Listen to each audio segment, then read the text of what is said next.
Wendy Bell Radio is live. Hello, good morning, everybody. Happy Monday to you. It's great to be back. Ooh, I got a notification that we're live on the app. I got that. Very cool. So far, everybody watching is on the app. Wow. Yes, I haven't gotten anything from Facebook yet, but this is so great to have you guys along as always. We're going to start. We're going to have a great show. Duh. I'm here. Wow. Ah, SoCal, nice. I love it when Southern California is in his house. Oregon. Oh gosh, please never again. Stop that. You probably say the N word. Yes. Nevada. Nevada, isn't it? It is Nevada. Okay. Thank you. I was making sure. Just like it's Nebraska. Oh golly. Thank you. My Facebook is slow. Thank goodness we've got this really cool app that we can watch things on. And we will be dropping a few more things Today and then we're not done for a while. And then until maybe Black Friday. Yeah. But we've been so grateful for your response to the merch that we have on the site. Thank you. I think it strikes a nerve. It speaks to the American in all of us who's tired of the nonsense. And that's what the board says pretty much behind us. And we got Lisa, you'll be happy. Can we get Tennessee WBR decals? Yes. We got them coming out. Happy Columbus Day. You got it. Oh, they're there now. Yeah, go to the app. Wendy Bell Radio Network. Our new merch is there. Couple t-shirts, couple shirts. We got a new mug. Mugs sold out. Did they almost sell out? Right? The mugs that we had on Friday, gone. Thank you. The app said waiting for Wimpkin. It's not on Wimpkin? You can't, on the Wimpkin app. New Mexico. So you have to go to the computer Wimpkin site. New York. Hello. Back-to-back New Yorkers. Can we add a cast button to the app? And hit play on Wimpkin. Hi, Wendy. My dad loved meeting you yesterday at the Steeler game. Yay! That's awesome. Thank you. I did meet some wonderful people at the game. We got West Virginia. How about St. Petersburg, Clearwater, Florida, and Wisconsin? Alabama. Hi, guys. Oh, this is so great. You know this is our favorite part. And let's go, Brandon. Let's go, Brandon. There you go. Make sure you get your Let's Go Brandon shirt. I'm waiting for mine. I can't wait to put it on and walk around. I didn't put in an order. I didn't either. Hopefully Jason knows, like, by telepathy, our sizes and what we like. I'm a small for my big ego. Texas. New Mexico. Oh, it's Happy Thanksgiving. Hey, Johnny, our Canuck friend. Oh. I guess it's Thanksgiving in Canada. Hi, Johnny. It's always great to have you along. Also coming up on the app soon, hopefully within a couple weeks, we're going to be adding more content, more hosts. Hi, Gio and Carol. Yes, we're going to have some extra stuff for you. Yeah, so. We're going to have some foreign correspondents, foreign patriots who have been almost exiled in their respective countries for what they believe in, which is like, wait, what? Free speech. Right? Outrage over that. So we're going to have some of them. We're going to have some podcast contributors, some extra content. So you can tell I'm not the only fabulous person out there. Oh. Can you tell I got my hair colored? It's less. Yes, it's less gray. It's less. I like to think of it as what less was that lady who silver. had what was it that lady who had the skunk streak? Yeah, I don't know. Thank you to Annette from Styles by Cardamone. She's awesome. Shameless plug. Well, you know. No one does my hair. You have the skunk. Look, it's just it's all over. Gray. You've been skunked all over. I need to get to the barber. Oh, somebody's grandson just said Wendy has a pretty smile. Oh, see? Someone sent me an email. You're huge in the chicken population. Apparently her daughter has a chicken who was sitting on a chair watching our show. That's so awesome. We're big in the farm animal community. Wow. Let's watch how we say That's creepy. Yeah, it's a little creepy. But you know where I'm going. Let's have a great show, everybody. Yes, I had some data, and I think we're going to change the word to DIVOC instead of the other way. If you think about DIVOC in reverse. Oh. Wow, Brock, it took you a minute. I think we're just being banned a little too much, so we're going to change our lingo so we can dodge those truth seekers out there. They're going to do it anyways. Well. Why would you waste your money on the Steelers? She didn't. I mooched off my in-laws. Yeah, like she does for everything. How I do it on vacation. Yeah. They're the best. I have the best in-laws. I wasn't invited. Just hashtag Brock wasn't invited. And the best parents. Here we go.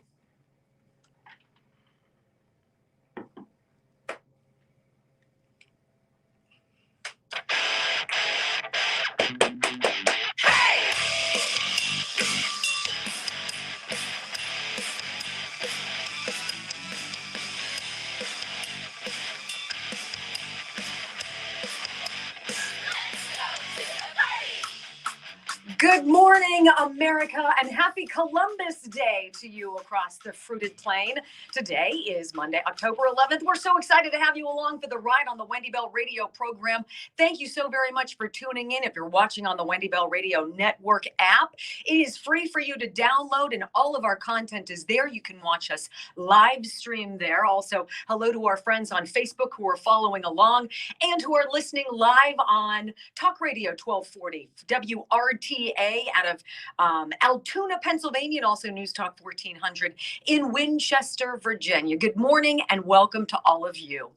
I pledge allegiance to the flag of the United States of America and to the republic for which it stands, one nation, under God, indivisible, with liberty and justice for all. Amen. Welcome along. I hope you guys had a great weekend. If you were out and about anywhere like I was, it's over, ladies and gentlemen. This desire to forever control everything you do, people have tapped out. Even the left is tapping out. They're eating their own. They're like, what are we doing? I want to live my life again. Did you guys go to any sporting events? Did you see the millions of freedom-loving Americans who remember now what it's like to go out and just do what they want to do without somebody telling them that they're wrong? I was at the Pittsburgh Steelers game yesterday, watching a great game versus the Broncos, kind of a nail-biter towards the end, but there you go, that's Steelers football. In the ocean of people around my son and myself, I counted on one hand the number of people wearing masks. People are done. They've gone too far, ladies and gentlemen. They've pushed too far. And now common sense people like you, like me, like the vast majority of other people out there are done. You know, it was interesting. My son Ryan over the weekend, he's a high schooler. He said, hey, Mom, would you read this paper? I had to write. If there's one thing in my life that I do moderately well, it is write. And so at a very young age, I kind of drill in my kids this whole understanding that if you cannot write effectively, it will impact your ability to communicate effectively. And so don't dread that term paper or whatever. This should be a wonderful opportunity for you to grow and become a better communicator. Of course, they groan because that's not really what anybody wants to do. But I'm sitting down and I'm reading Ryan's paper, and it's actually very interesting. He was talking about how emojis and the use of emojis in texting and other communication on social media, how it has completely impacted this young generation's emphasis on proper English. How when you use a face of something, a smiley face or whatever, instead of expressing yourself face to face with somebody using words, how so often what you're meaning to express is either not expressed appropriately or it's misconstrued in some capacity. And so his paper was defending this whole thing, saying that the use of text message communication is really taking us in general as a people of fine communicators back so many steps. Nobody really worries about grammar or what have you. And as I'm reading his paper, I was like, you know what? This is actually very interesting. You're right. And it made me miss, and this sounds too nostalgic for somebody who's just 51, but I heard this sentiment echoed at least half a dozen times this weekend. And so I knew I was onto something. I missed the good old days. Do you guys miss the good old days? I never thought I would look back at the 70s and 80s as good old days, but they were simpler.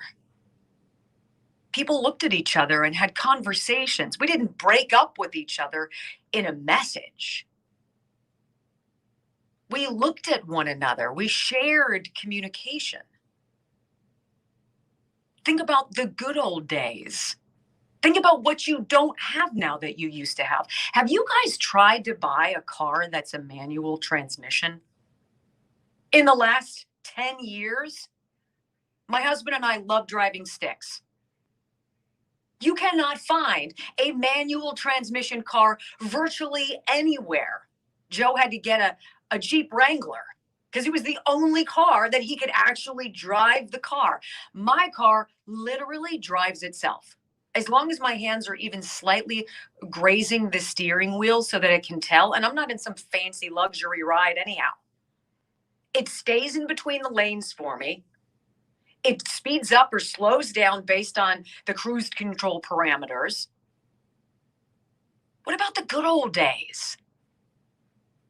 How many of you have not printed out a photograph in 15 or 20 years? Do you guys remember when you'd actually take pictures of things and then you have to go to Kodak or to the pharmacy or whatever and give them the thing and they'd print it out for you to get your envelope of all your things and you'd have an album and actually slide photographs when was the last time you held an actual photograph in your hand? How many of you have tens of thousands of pictures on your phone? Are you ever going to actually print those out and hold them and have a lasting legacy of places you've been, experiences you've had, milestones your children have enjoyed that you captured in that moment? I feel like the further along we get with quote unquote technology and everything's so much better, they tell us, the further backwards we go. This isn't an efficient time in our nation's history. How many of you have been wholly inconvenienced by supply chain shortages? Why? Why? I was out to eat this weekend. The owner of the restaurant told me he's waiting for a critical part of his freezer. It's on back order. He's been waiting for months, let alone waiting for people to actually show up to do their jobs. Ladies and gentlemen, I'm tapping out. This progress forward is stagnation. We're going backwards in time. And so being out this weekend around 50,000 other people who just wanted to look at the October sunshine and the beautiful skyline of downtown Pittsburgh and to be around each other to drink a cold beer and have an overpriced sandwich and breathe freely and enjoy what freedom feels like. And that's why the board today and what we're going to walk through, it's not about herd immunity. That's the biggest crap I've ever heard in my life. That's BS on a stick. It's not about herd immunity. What they're going for, ladies and gentlemen, is herd mentality. And people are breaking out. I've got some fabulous examples that are going to invigorate you today. How about the pilots? How about the Southwest Airlines pilots, flight attendants, whomever was really responsible for the ultimate cataclysmic snarling of air travel this weekend out of Florida and the ripple effect to Washington, D.C., to Las Vegas, to Denver? Thousands of flights canceled. Why? Because of herd mentality and the pushback against it. Don't you dare tell me how I should live my life. And when you tick off pilots and you tick off people who have the ability to slow an entire system down to a screeching halt, wow. And this is what the left has done. This is what the left and the complacent namby-pamby rhino right have done. They've pushed people who just up until recently just really wanted to do their jobs, enjoy what they trained to do, what they dedicated their professional lives to doing. Now are their backs against the wall with the proverbial gun to their head, get the vaccine or else. And people are saying, you know what? Or else. Or else what? Good luck finding thousands of pilots and flight attendants. Southwest Airlines, you want to rumble? Let's go. And unlikely sources too. Professional athletes who make gobs and gobs of money saying, you know what? It's not worth it for me to not live according to my rules in order to acquiesce to your herd mentality. I'm going to sit this one out. Kyrie Irving from the Brooklyn Nets will not be able to play any of the 40 home games in New York or any of the games in Los Angeles or any other city in California because of those edicts and mandates. And he says, you know what? You've pushed me too far. And I don't need what you're selling. Even one singular doctor at the UCLA Medical Center, if a doctor is saying, you know what? I'm not down with this, and he gets escorted off his job, the ripple effect of that one individual goes so far. It touches so many lives, and it is happening. It's happening in big ways, as we saw on the airlines, and it's happening in little ways. And we're going to go through all of that today. Plus, I have some pretty dazzling information regarding this pandemic of the unvaccinated. Well, before you're spoon-fed more of that garbage from this administration, how about some facts from our own friendly CDC? I've got that and so much more for you in just a minute. You know, if I said to you, $199, when was the last time you spent $199 on something that had the potential to fundamentally change your life? Ever? Well, Advanced Integrative Medical 360 does something truly extraordinary. And it costs you $199 here in the greater Pittsburgh area. $399 if you live elsewhere. And it's called a blood test. It's a simple blood test, but it's a blood test nobody else is doing. The Mayo Clinic does these things, Cleveland Clinic, but your doctor won't prescribe it. Your insurance won't cover it. Advanced Integrative Medical 360 will. And what you get from those blood results is the roadmap to your happiness, your healing, your joy, and your health. Lose the weight, get back your life, sleep well again. Advanced Integrative Medical 360. Online, integrativemedical360.com, 412-227-9255. Get in touch with them. They are wonderful. I'm a patient, not just their spokesperson, so check them out. All right, when we come back, I've got some audio to play for you. We're going to do a deeper dive into the Southwest issue. How many people were inconvenienced? Southwest didn't know what to do with themselves, right? And the excuse game, we'll call BS on that. Coming up next, you're listening to the Wendy Bell Radio program.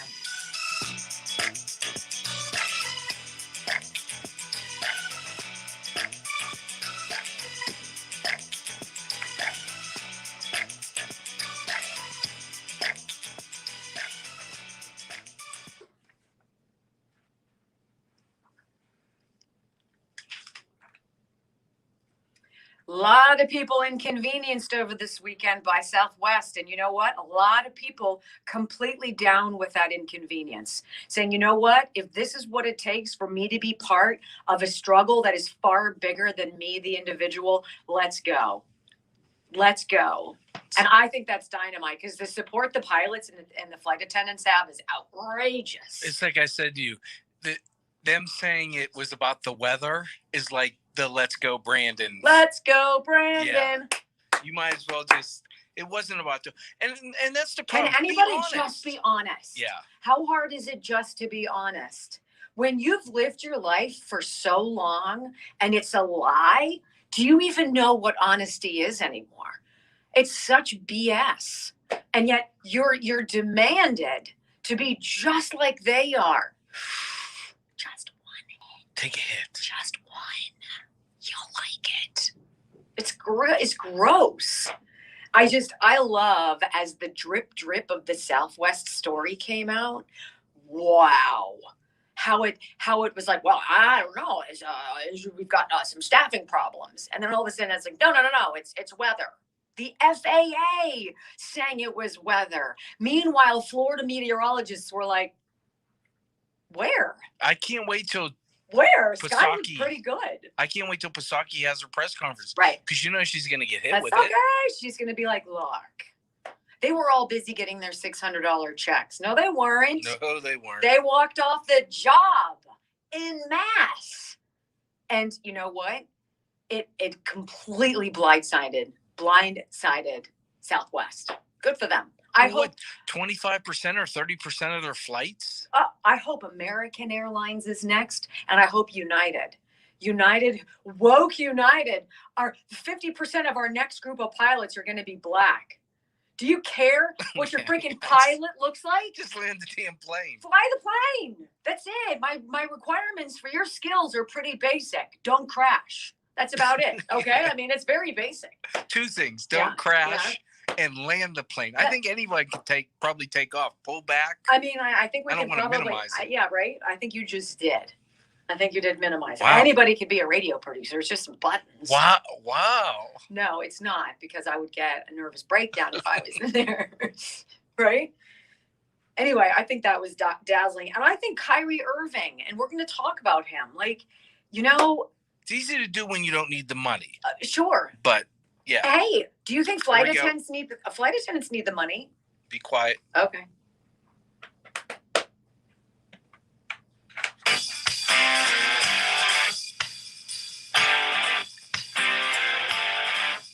And you got to love the excuse, the FAA. Can the Federal Aviation Administration just tell the freaking truth? Just be honest. Just be honest. Just say this. This would be so refreshing. Can you guys, you'd probably fall off your chairs if you watched a press conference and this was what was said. We have a group of people who fundamentally are opposed to the government mandating what they inject into their bodies.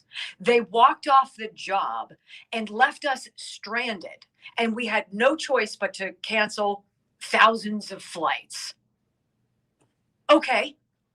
What's so hard about that? Instead, the FAA was like, no, we had there's some weather.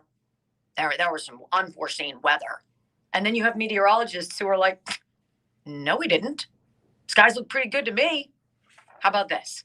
The FAA contradicted Southwest's explanation for the delays and cancellations after the airlines canceled more than 1,000 flights this weekend. I think it's closer to 1,800 now. I believe this was dated last night. This weekend amid air traffic control issues and weather. And the airline has not given an update as to whether the cancellations may continue. God forbid we should tell people the truth. Our pilots, our flight attendants, and one could probably argue our air traffic controllers aren't down with being told what to do. And this is of particular importance. Have you guys been following any of the numbers of blood clots related to the jabs? When you sit down in a cramped space for 5 hours at a time, oftentimes, I'm going to say that you're at higher risk of adverse event from the jab. But if you say that, you're not following the whole thing. Not herd immunity, herd mentality. There's a difference. Air traffic control issues and disruptive weather have resulted in a high volume of cancellations throughout the weekend while we work to recover our operation. Ladies and gentlemen, it was way bigger than just a couple pilots being like, yeah, I'm not really down with this. This was something that was coordinated and that can prove more organizations that aren't down with their liberties and freedoms being taken from them, taking a similar stand. We appreciate your patience. All right. I appreciate your patience that you've missed the birth of your granddaughter. I appreciate your patience that you're sleeping on the floor here. I mean, I'm sure it's convenient, but we appreciate your patience as we accommodate affected customers, and customer service wait times are longer than usual.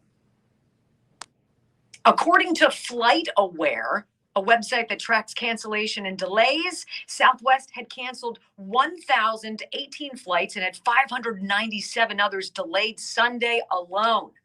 On Saturday, the airline canceled 808 flights and had 1,187 delayed. That's 1,800 cancellations, ladies and gentlemen. The ripple effect, like I said, is undeniable. The inconvenience. Alas, the number of people who are like, okay, yeah, I'm stuck here. But for you to do that, for you to stand up for something that you believe in, and can we think about a more apropos conversation to be having on Columbus Day? Think about Christopher Columbus. Think about what a whack job he must have been to the rest of the world.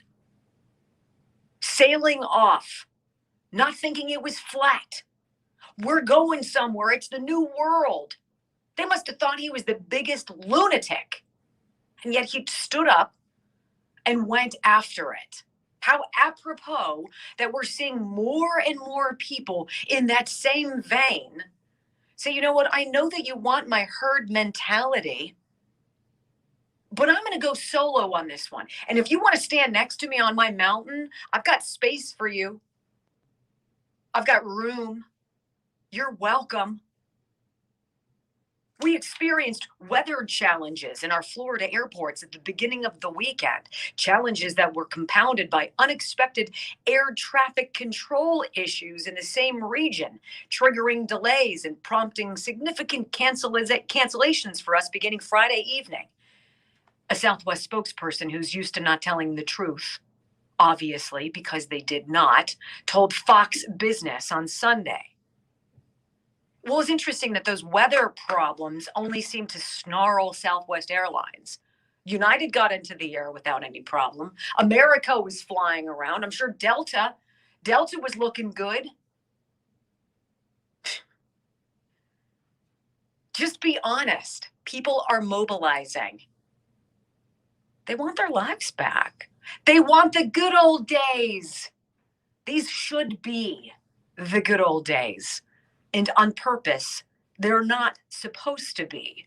It's about making your life as expensive and inconvenient as possible. All right, coming up on the program, we're going to talk about that and some dizzying sound from your Biden administration. They're knocking it out. This is the Wendy Bell Radio program.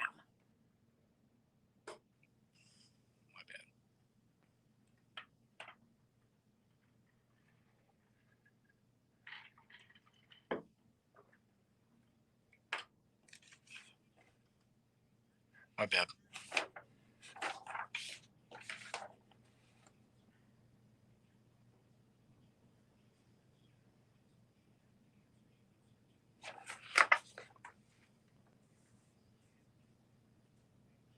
Good for Southwest.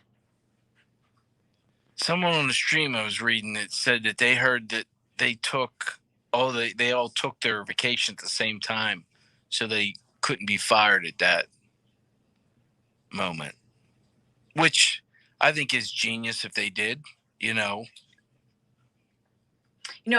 was reading a very interesting article, and it was in Military Times, I think, and it quoted a physician whose one of many jobs is to give medical clearances to young pilots or pilots in the Air Force. And she was saying that it was her belief that because of the blood clot issue with these jabs, that pilots in the Air Force or in any branch of the military that have received the vaccine should be grounded. She thought it was that dire of a problem, that significant of a risk, that you're flying around in $1 million whatever. Well, not just that. Your life, the lives of unknown who, how many others, and yet you're not even allowed to talk about that. That's not.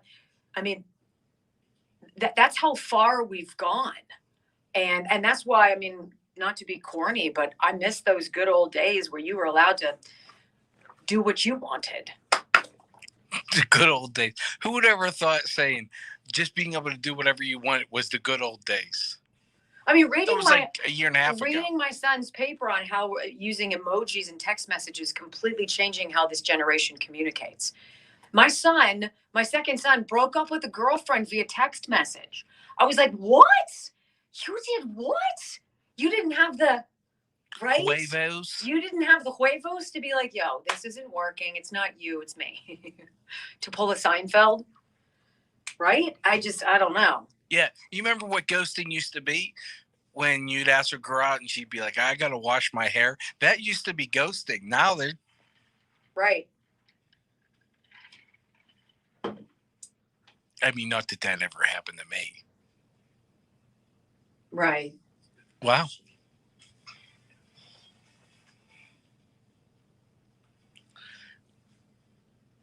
You know, they're so lousy at lying. If you're going to blame weather, the first thing that anybody with a working, cerebral cortex would do is go and see how other airlines were impacted. Well, if it's only one airline, Houston, we have a problem. Well, Kathy makes a good point on the stream. I hope our long hauler organizes soon and shut that down too. They're coming up when the time. I hope they don't, because. What do you mean, the truckers? Yeah, I want to get TP. Think about it. How you want to fight back against this? Christmas is coming up. Your supply chain people say, I'm done. I'm not driving. Good luck getting stuff. I'm down with it. I'll live uncomfortably. I've already had this conversation with our sons. Don't be expecting, fireworks and rainbows for Christmas, because it ain't going to be a good Christmas. This is going to be inconvenient. It's about expensive and inconvenient. Well, we're only getting started. Well, I was telling you about my buddy, and like I said, at 45 years old, asking about. We were talking about me getting an Xbox so we could video game together. One, you can't find them, and two, they're twice the amount of money, and it's just like, no, I'm not paying double to play video games. I still can't find a damn chicken wing. I mean, honest to God, I went to Costco. They had them. Everybody has a gauge. Whether it's your favorite drink, how that priced it, if it's a gallon of gas, I look at chicken wings. It's one of the gauges I have, and how's the supply chain? It's not like we don't have any chickens, for God's sakes. Well, I ordered tires, and the place never called me back. And apparently, someone told me, they're like, oh, because I have the car has different tires than just your standard go pulled off the rack. And they're like, oh, they're having a hard time getting them. And I'm like, oh, great. They're going to be bald soon. And if I'd have known that. Amen. Yeah.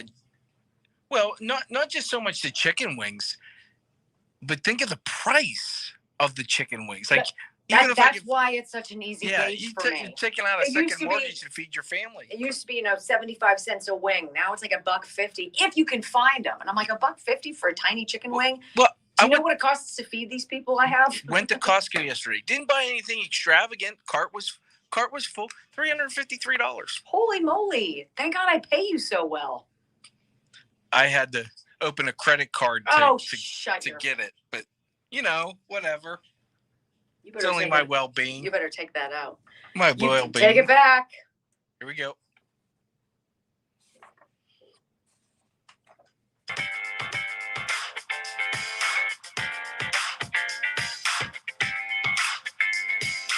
Welcome back, everybody. You are tuned into the Wendy Bell Radio program. As always, love to have you along for the ride. All right, I want you to think about this for a minute. So what Southwest Airlines experienced over the weekend, and thousands of airline passengers who were inconvenienced, experienced over the weekend, was what happens when people push back. This is what happens when parents show up to those boring school board meetings. This is why the government is pushing back on you. How dare you? We're going to decide what your kids will learn, what they will read, what they get taught, how we indoctrinate. No more American history. It's all the 1619 outrage. As a parent, you stand up and say, over my dead body. And you have that right. You have that right. You have the freedom of speech. You have the freedom to assemble. And look at all of the things they're trying to dissuade you from doing, all the while pushing this idea of herd mentality where life becomes exceedingly expensive and completely inconvenient. So as Southwest Airlines pilots and or flight attendants and or air traffic controllers, you'll never truly find out who is behind this because nobody knows how to tell the truth. However, they worked in concert to ground 1,800 flights over the weekend. I want you now to branch out to a different view. Imagine your truckers. Perhaps the most overlooked, unappreciated supply chain cog in the wheel. Truckers, long haulers. You see them on the road all the time. You're like, I don't want to get next to that tractor trailer. Well, what you should be doing is being like, thank God for that man or that woman in that truck. Because without them, quite frankly, we've got nothing. You thought the run on toilet paper and stupid other things at the beginning of the shutdown was bad? You get enough of these men and women who are like, you want what? You want to force what? I don't think so. I'm not driving your truck. And while not as mechanically advanced as the cockpit of an airplane, I can't just jump in an 18-wheeler and just drive away. There's training involved with that. Ladies and gentlemen, little people with big jobs who are tired of being crapped on and now tired of having that proverbial gun to their head are standing up. Did you guys see this story over the weekend? UCLA anesthesiologist escorted out of work for being unvaccinated. You know, it's one thing when a pilots union pushes back on something that they don't want to get behind. That's one thing. But when somebody with medical knowledge says this is not right for me individually, doesn't that make us stop and say, what did they know as yesterday's frontline heroes and today's, bad guys? What do they know that we should be investigating a little bit more thoroughly? Why is it that 80,000 medical professionals just in New York State are willing to walk away? Why is it that 8,000 teachers in New York State are willing to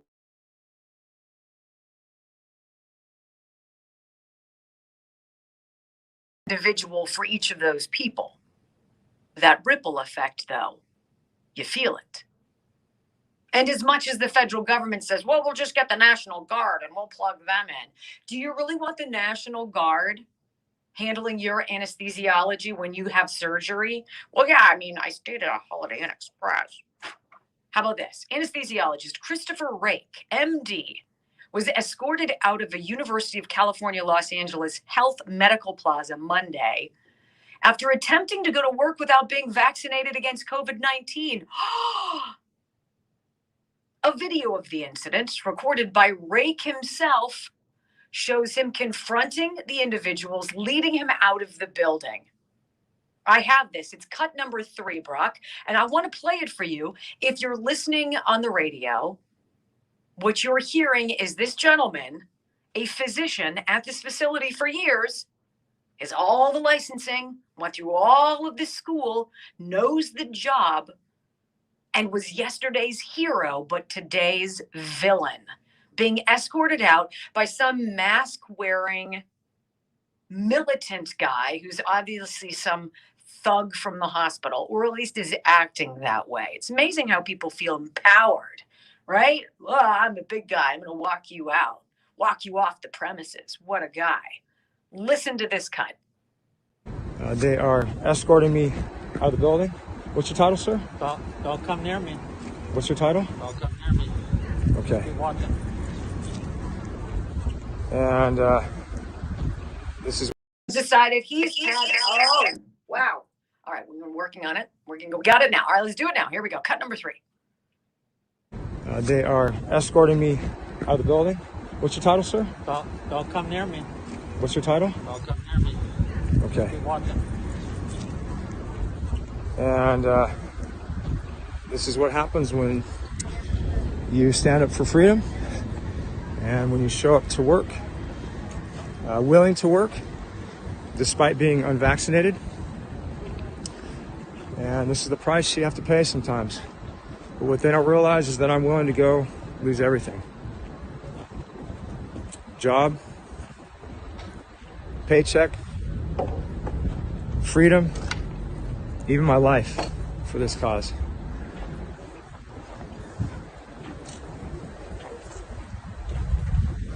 Be well. United we stand, divided we fall. It's interesting when you look at him, he's not grandstanding. He's not trying to be tomorrow's Twitter sensation or get 1 million Facebook views. When you look at his face, you can tell he's sick. And he asks the guy walking him out, "What is your name?" And the man behind the mask says, "Don't come near me. Don't come," as though he's some semblance of a plague. That's what they think you are. This whole vaccine is the guise of it. But nonconformity is the plague.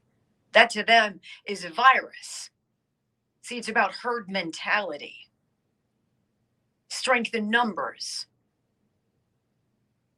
That's why the story of David and Goliath is so mesmerizingly applicable to so many everyday stories that we go through. The insurmountable giant who has everything on his side, right? Size, power, and then just a little David, armed with a slingshot and a rock, able to fell the giant. That gentleman there walking out of that medical center is absolutely crestfallen, watching what has happened to the industry he obviously loved and respected enough to go through ungodly years of schooling to get into. And let me tell you, the days of glorification of doctors is long gone. With Obamacare came ridiculous changes in the medical industry. Major cuts to pay, to reimbursement, with companies coming in, medical centers now wanting to dabble in insurance and overtake not just what you have done, but how it's covered. It's become an absolute clusterball. To be a doctor today takes true dedication. You have to truly love patients because the bureaucracy behind it is worse than the federal government. It's cataclysmically bad. He's walking out absolutely stunned that this is his David and Goliath moment. United we stand, one man. Christopher Rake had been openly opposed to the University of California system's vaccine mandate, which requires all students, all faculty, all staff to complete their vaccination series at least 2 weeks before returning to any on-campus facilities. At an anti-vaccination rally in August, Rake was filmed delivering a speech lamenting the system-wide and statewide stipulations, promoting a donation-based campaign he founded called Citizens United for Freedom. Last year, I put my life on the line, he said. I dealt with COVID-19 patients every day. Now this year, I'm a zero.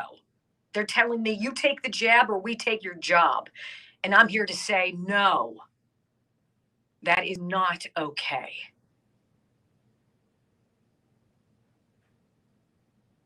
Of course, UCLA Health would respond with their own comments. In my mind, the Dr. Rakes are the giants. And the plebes who fall in line with herd mentality are the weaklings. Sure, you might find comfort in numbers now, but at what cost to you? Because you've already sold out. Those of us who still believe that there are freedoms and a country worth fighting for are comfortable marching alone.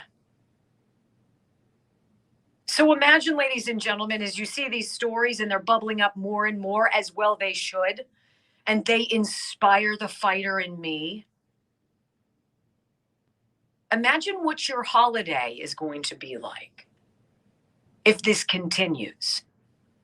Supply chain issues snarled on purpose by an administration that wants you to live an inconvenient life, reliant upon them to wave their magic wand to grant you supplies.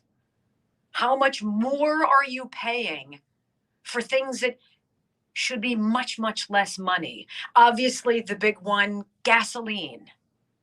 Why on earth would job number one after his inauguration be to shut down the Keystone XL pipeline? Decides how many tens of thousands of jobs eliminated on the spot. America's energy independence. Done like that. Why? Does that feel like building back better for you? Or are you like everybody I bumped into this weekend, looking around saying, what is going on?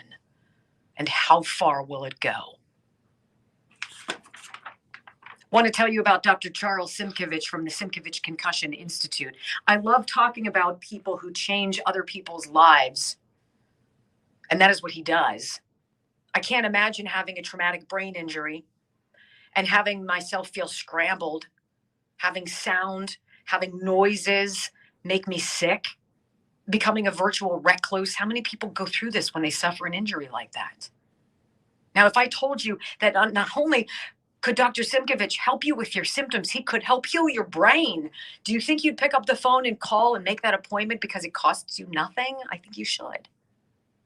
And it doesn't matter how long your injury was. If it was 5 years ago and you're still not right, talk to him anyway. He's a gentleman and he's a patriot, and I believe in him. SimkovichConcussionInstitute.com. SimkovichConcussionInstitute.com, 412-366-3700. Make your appointment today. When we come back, this administration is one thing. Your media is trying to sell you a bill of goods that America knows is garbage. I don't have to write it on the BS board for you to sniff it out. But I'm going to play some of the sound for you because even they know the jig is up and people are tapping out. You're listening to the Wendy Bell Radio program.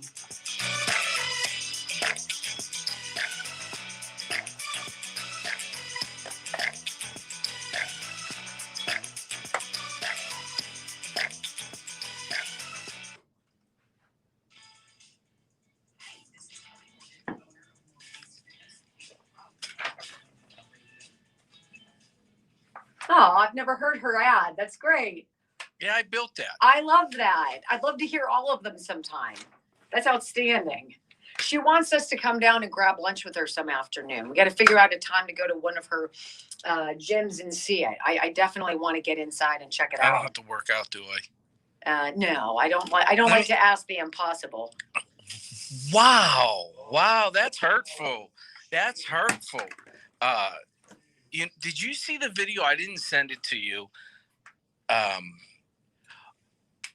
In Australia, where the police came to the guy's house and they were filming him, and they're like, "Did you make this Facebook post? Did you make this?" And I'm just looking and go, "This is a test run for California." Well, there you go. It's a test run It's for China. California. It's already been done in China. Right. So your social credit score. Mine's gonna be 0. It's what gonna we're look doing. like my trig score in high school. Is that right? Below average, yes. I never even took trig, so you're ahead of me. I was like, took I want to trig be a and journalist. Do I really need math? I took trig and calc, thank you. Dimitri, how's it going in there? Doing great, just soaking it all in, trying to understand everything that's going on. Yeah. It's nothing that you're not familiar with, I'm presuming. There are different variations of it, like the StreamYard, because I do it differently, and it's just little interesting different things. So I'm just trying to soak it all in. Why do you wear headphones or earbuds? I don't like over my head. It makes me No, hot. so she can hear herself. So there's not a speaker there that you can do that No. without the headphones? She could do it here. She wants to hear herself. Oh, is that was the question? And when Instead you- of wearing headsets? Yes. Or When you take callers, that's how it goes through. It feeds through my board. Okay, it doesn't go out as because No. at KDKA we could take it without. If your mic was off, you could. You could not take them with you. Yes, you could not. Really? No, because you would have the back feed from the caller. Dimitri has come in. He will be filling in when Wendy needs some time off. I don't see any of that coming up anytime soon. So. Well, goodbye then. But Dimitri is also going to be part of the app build out. Mhm. His podcast, video cast will be part of the build out. So, we all right, here we go. Oh, wow. That was like a dangling modifier.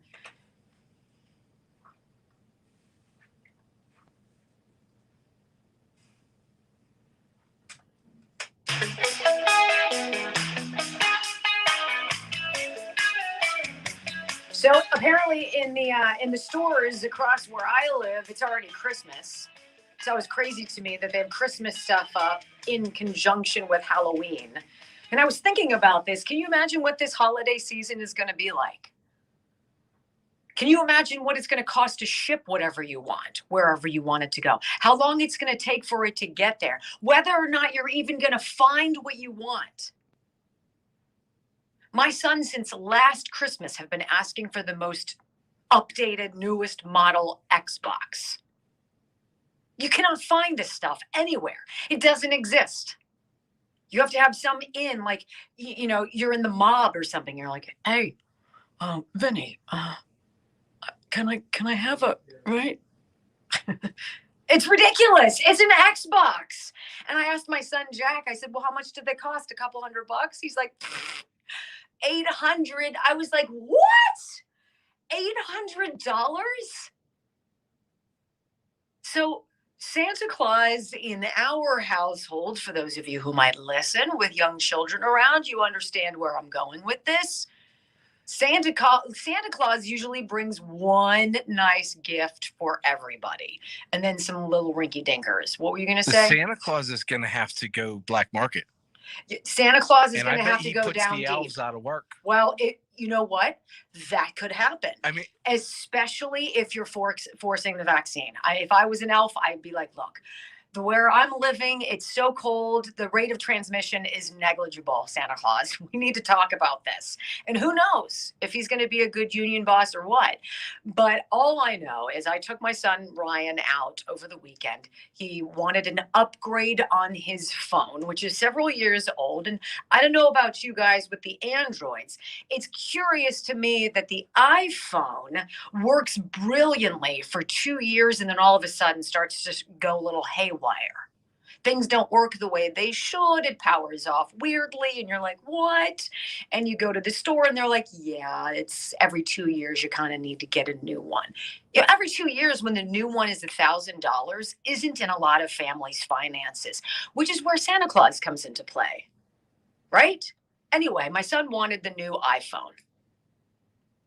I said, well, let's go see what it costs with your trade-in, with this and with that. What's it going to be?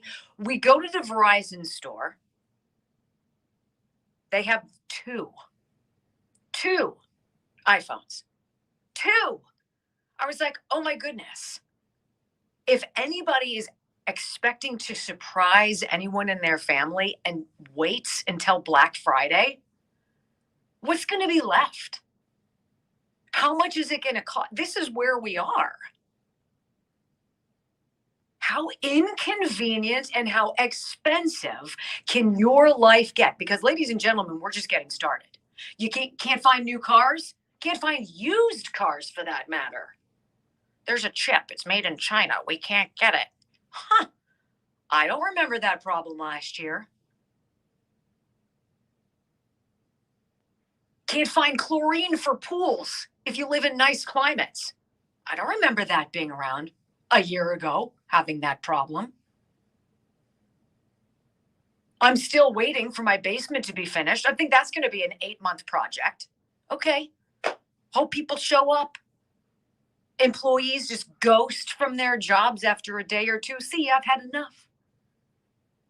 I think this is why people like Kyrie Irving, who stand up and say, you know what? I'm not down with you telling me what I should inject into my body. Very simple. Not allowed to play for the Brooklyn Nets. Not allowed to play at home, not allowed to play away. And he says, you know what? I'm protected by God, and so are my people. We stand together. Do you know who his people are? His people aren't NBA players. His people aren't necessarily Black people. How about his people are all people who believe in freedom and the right to choose? And I agree with him. It's interesting, too, that the coach is kind of trying to dance around it, saying, well, things could change. Maybe we're going to get an exclusion for him, and he could. If you start excluding people like him, right, then you better exclude college students who almost never have a bad reaction to this virus. And I have proof of that coming up. They just talk in circles, ladies and gentlemen. It's all about herd mentality. Don't ask questions. We will decide. When we come back, and I've been gabbing too long, Brock. I beg your pardon, because we've got some important audio sound bites to play for you. First of all, the media are going bananas because they know nobody's paying attention. When your ratings are down 70%, so's your money. Panic, panic, panic in the newsroom. Who's to blame? I bet you can answer this. And Joe Biden says, hey, there's a meteor coming. Republicans, just get out of the way. We know how to save this economy. That's rich. We'll talk about that and more coming up next on the Wendy Bell Radio program.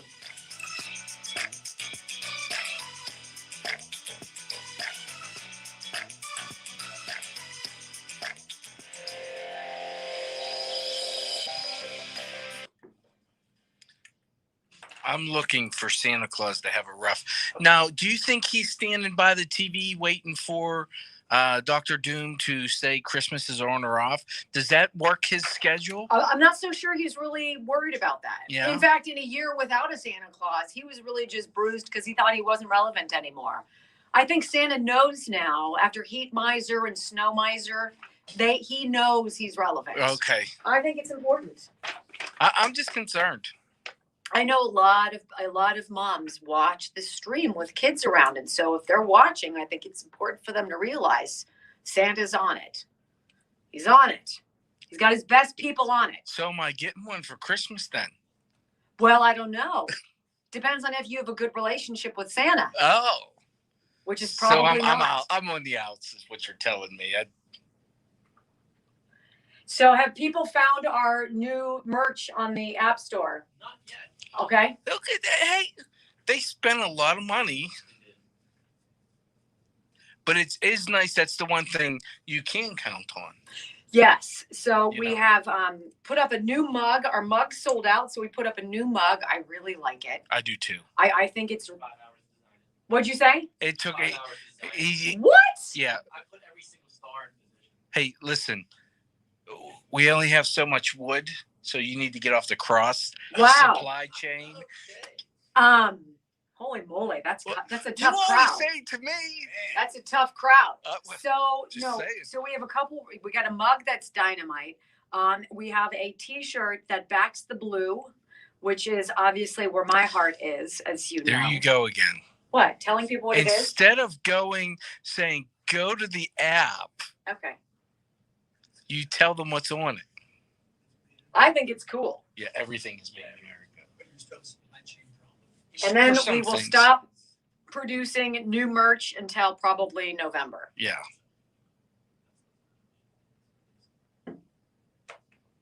Like I said, Ryan wants sweatpants. Here's the difference, right? And Ryan and I need to have a conversation because I need to explain things to him, right? You have to do it towards your demographic. I'm not going to offer bracelets because the people who watch the show and are interested in the show necessarily aren't wearing bracelets. You know, not like the type that, let me rephrase that. It's not jewelry bracelets that he's looking for, Correct. you know. Yes, everybody comes at it in their own wheelhouse. He's a soon to be 16-year-old. Yeah, Where rubber bracelets or little bands are still cool. they're not for me.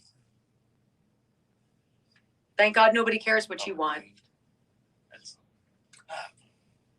I Oh, by really the way, don't. this is a great opportunity for me to tell you guys about my friends at the Battlegrounds. I love the Krupps. They are so good and what they do. I mean, talk about American exceptionalism and the fulfillment of a dream and how hard work allows a dream to take over, right? Amazing stuff. So the Battlegrounds, if you've ever wanted to have a birthday party or an event that's unlike any other, and you want to be that person in the group who's like, oh my gosh, mom, I want to go where he had a party. This is the place, the Battlegrounds. Your private party there, and this is the greatest place for indoor Nerf gun airsoft stuff. Your private party can feature a wide variety of activities, including Nerf, airsoft, bow tag, rivals, slingshots, and more stuff. And no matter what you choose, you're going to be running around having a blast for a full 2.5 hours of pure fun. Now, they also have Show Me Your Hobbies, which is coming in. And this is an RC, so remote control boats and kits and cars and trucks. And that's making this whole area for RC enthusiasts. It's just everything they do is top notch and it's an absolute blast experience. Go online, go to thebattlegroundspa.com and check out their videos through their different battlefields or play fields. It's amazing.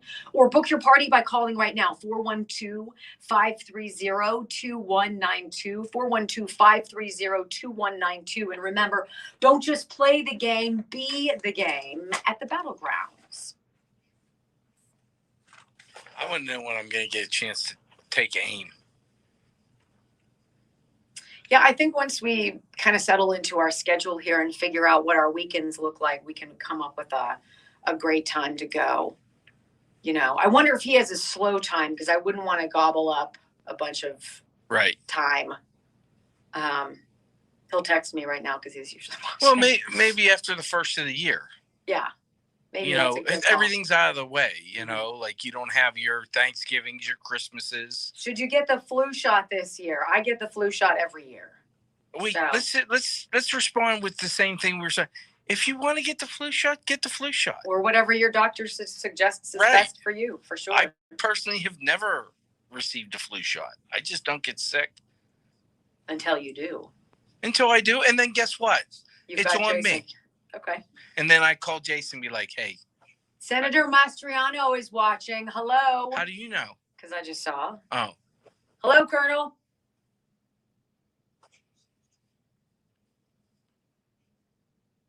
we got to go back. I want to go out to Gettysburg for one of those Halloween. They do have amazing ghost tours. Yes, I'd like to go do one of those. It is a beautiful community, very special, and the history there. Though when we went, Brock and his wife and Joe and me and Joe and I did, and our littles, we had Senator Mastriano.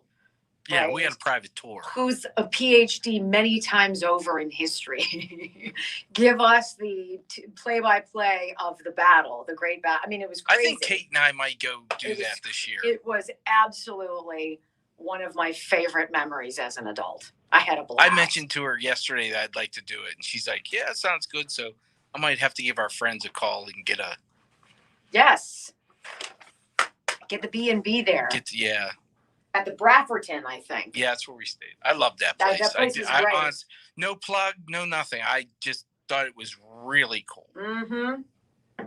Anything that dates back to the late 1700s, you're Yeah. like, what? Here we go.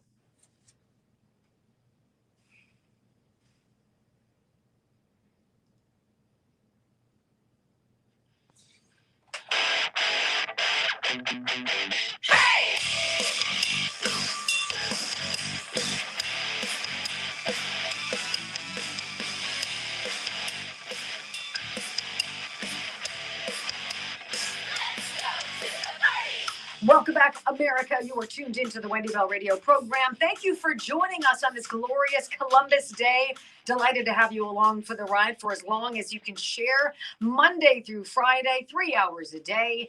It is always a blast to be with you. You know, interesting, as I heard Joe Biden say, I love how the government likes to swoop in and try to solve problems that they've created. It's so insulting. It's so insulting. And the finger pointing between parties is completely juvenile and a lack of the waste of time involved with these bickering people who are obviously so insecure. They can't just do what they do and be honest about what they do. But the jig is up. It's so obvious. There's a reason why American distrust in the media is at an historic high. In fact, I think there was only one time that Gallup has been assessing the public's response to media when the distrust in print, radio news, and in whatever television was worse than it is now. And that was when Hillary Clinton and Donald Trump were neck and neck in the 2016 election. Aside from that, we are now at a new all-time low. Why ever could that possibly be? I want you to hear some of the sound bites we have pulled for today, because it just really illustrates the disconnect that Joe Biden and his administration, they think you're stupid. Let's go with cut number 13. I love how he likens what's happening in this country to a cataclysmic meteor, and it's barreling towards planet Earth. Well, the meteor is called his incompetence. But what he's trying to tell you here in his strange way is that the only salvation is the federal government, a bloated government, and a few more $1 trillion that will do nothing more than go to pet projects for a permanent underclass. Rather than paying for free preschool and childcare, why don't we pay stay-at-home parents who decide to forego a job and instead want to be home to raise their children the way they see fit? Couldn't you see that as a much more viable and reasonable, responsible expenditure? Hey, stay-at-home dad whose wife is a corporate whatever. You want to stay home and raise your children? That's a difficult job. We're going to give you blank. No, we're not going to do that. We're going to pay for universal pre-K, and then we're going to have the squad come out with their pitchforks and their knives, trying to put pressure on Joe Biden to erase student loan debt. Where did these people get their economics degrees? It's untenable, you morons. Let's listen to Joe Biden. Cut 13, and then we'll let our fingers dial through the idiocy in the media because it is dazzling. Here we go. The meteor is headed to crash into our economy. Democrats are willing to do all the work stopping it. Republicans just have to let us do our job. Just get out of the way. If you don't want to help save the country, get out of the way so you don't destroy it. Now, that's rich. That is just deliciously, dementedly rich. And it's dangerous when it comes out of the mouth of the President of the United States. Democrats are trying to save this country, he says. The only way to do that is to spend trillions upon trillions of dollars and shove it down your throats and not be honest about what's actually in the bill, considering only a small fraction is infrastructure or is defensible. Really? And Republicans are trying to destroy this country. No, we're the ones who say, you be you. I don't care who you love. I don't care how you vote. I don't care what you look like. I don't care the God you worship if you have one. I don't care from where you come or how much money you have or your zip code. I believe fundamentally in you being you and not having anybody tell you how you should be. It's that basic. I believe our government should be small, that they should represent us instead of try to rule and dominate us. See, what COVID did is it gave them this insatiable flavor. It's this flavor of power, of greed. We've gone through the COVID numbers for you. They flip-flop and switch around more times than I could possibly tell you. More times than Dr. Doom changes his protocols for Christmas. He did say, however, that trick-or-treating's okay. Wow, I feel so much better now. But there we go, Joe Biden telling you, look, just get out of the way. Let the Democrats run this country into the ground and fundamentally erase everything that's happened for the last 260 odd years. That's what we want. He's as honest as the FAA is about why all those Southwest flights were canceled. It was the weather. But what I think is most reprehensible is these news people, quote unquote. And it's not just the left. People on the right are just as obnoxious. Maybe not just, but close. They're a lot. If you're worried about what other people are doing, you're not doing enough of your own stuff. I listen to snippets of radio hosts, but I'm not really interested in what they're talking about. I'm not them. So if they're talking about X, Y, or Z, that's all well and good. I hope it's a good show for them. I don't care. I'm focused on you. I want to provide you something unique, something believable, something that's fact-checked and sourced, something that inspires you or encourages you to stand up and be that David to the Goliath. Because it's easy to feel like you don't matter.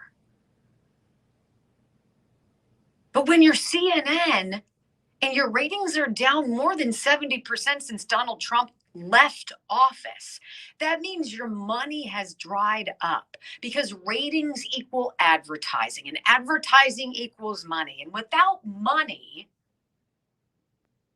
you don't have those overpaid news anchors who sit in their sanctimonious thrones and try to tell you about the do-goodery that you ought to be a part of herd mentality. I want you to hear some of this. It is truly egregious. It's just syruply gross.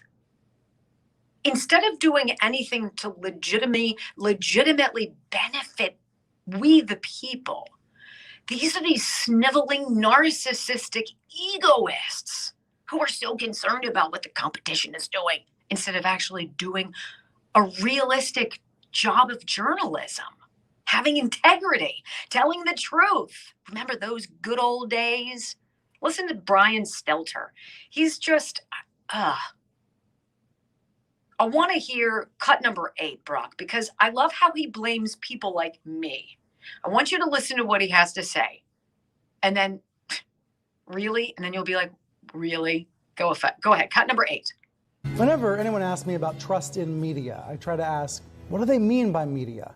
Because everyone is a member of the media now. The media includes the New York Times and also a no-name blogger. So let me propose to you a different way to think about trust in media. Reporters versus repeaters.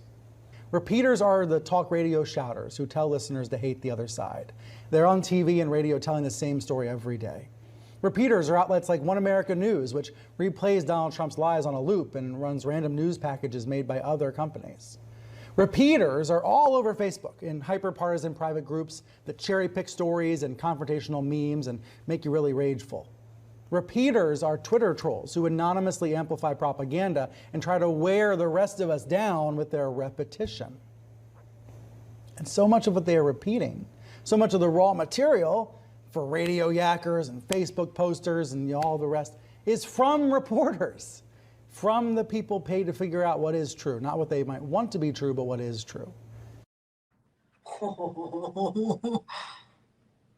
Wow. I think when I listen to that, I am afraid because I believe that there is a significant portion of our country, Democrats, who fall into that camp. They are so good. They know. But what they're really doing is exactly what they say they're against. We are the fact finders, he said.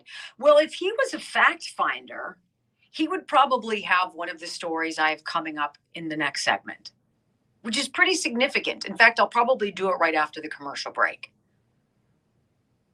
They tell us that the pandemic right now, that the problems we're seeing in this country with the economy is directly because of those of you who have not yet acquiesced to their demands and gotten your vaccination. But what if I told you that the most vaccinated states in this country right now are also the ones seeing the most hospitalizations with COVID? Is Brian Stelter going to tell you that tonight? He's supposed to be the one finding the facts. This is what he says they do. I'm just a repeater.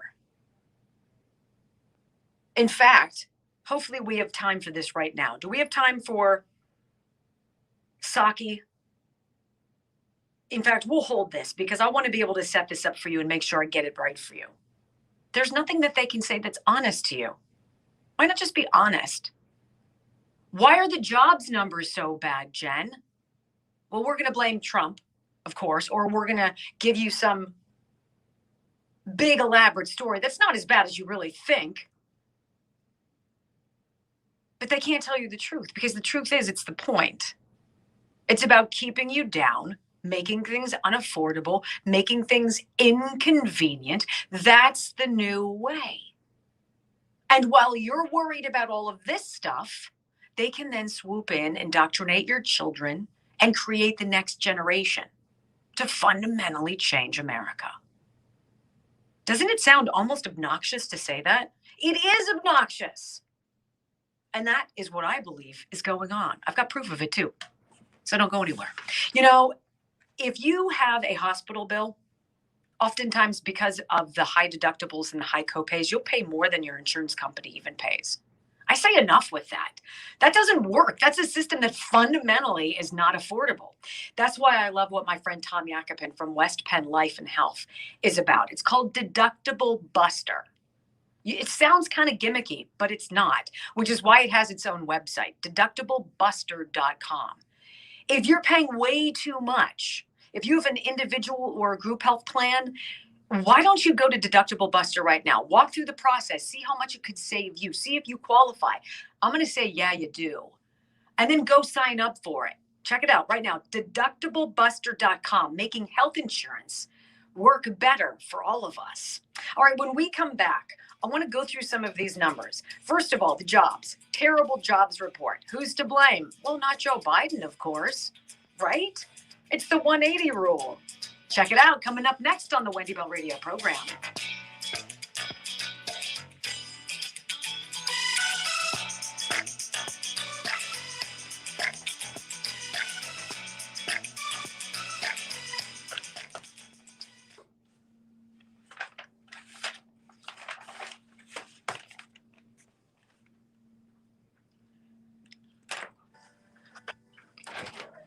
Oh, must be potty. Oh, no. So is it everything you thought it would be, and it's the same thing that you've been doing, right? No, it's very interesting. The setup is a little bit different, but it's very interesting. I'm just trying to take it all in. I'm sorry about the audio. I don't know what happened with my phone. She can't hear you. I can't hear You sure? you. Yeah. So I shouldn't have confessed. No. I have no idea what you're talking Nothing about. happened. Everything was So, what were you telling me about number So you 9? do you have two clips that sound very similar? Stelter, reporters, and repeaters. No. Because he says that in that clip as well, which is why it made me think that was. Right. No. Yes. 2 sound similar. And then he has that one where the guy just loses his mind. Yes. Um, So I want to start with Jen and the trying to find jobs. that one. Oh, yeah. Seeing it. So Jen and Jobs is on there, right? Jen is talking about terrible polls and how this is progress. Right. This is progress. And then we have Biden giving a snow job over the job, saying, no, actually, we've added 600,000 a month. Right, which is complete No, it's true. It's the whole thing though, like he averages them out. Right. Math can be very malleable. Yes. It suits your needs anytime. Right. You can play with the numbers all you want. Yeah, I call that fuzzy math.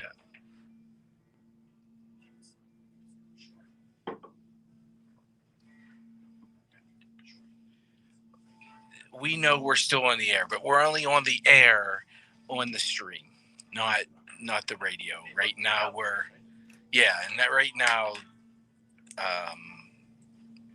it's just time that we fill because our stations that we have are in commercial break, so they're paying for their Hey, bills. honey, are They're you paying their available bills. at 11?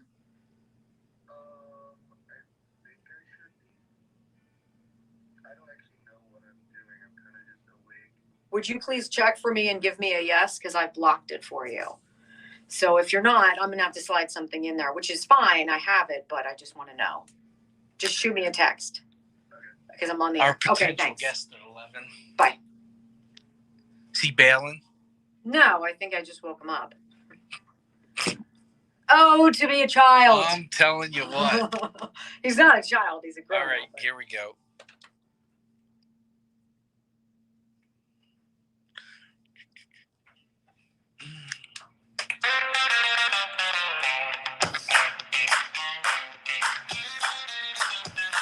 Nice.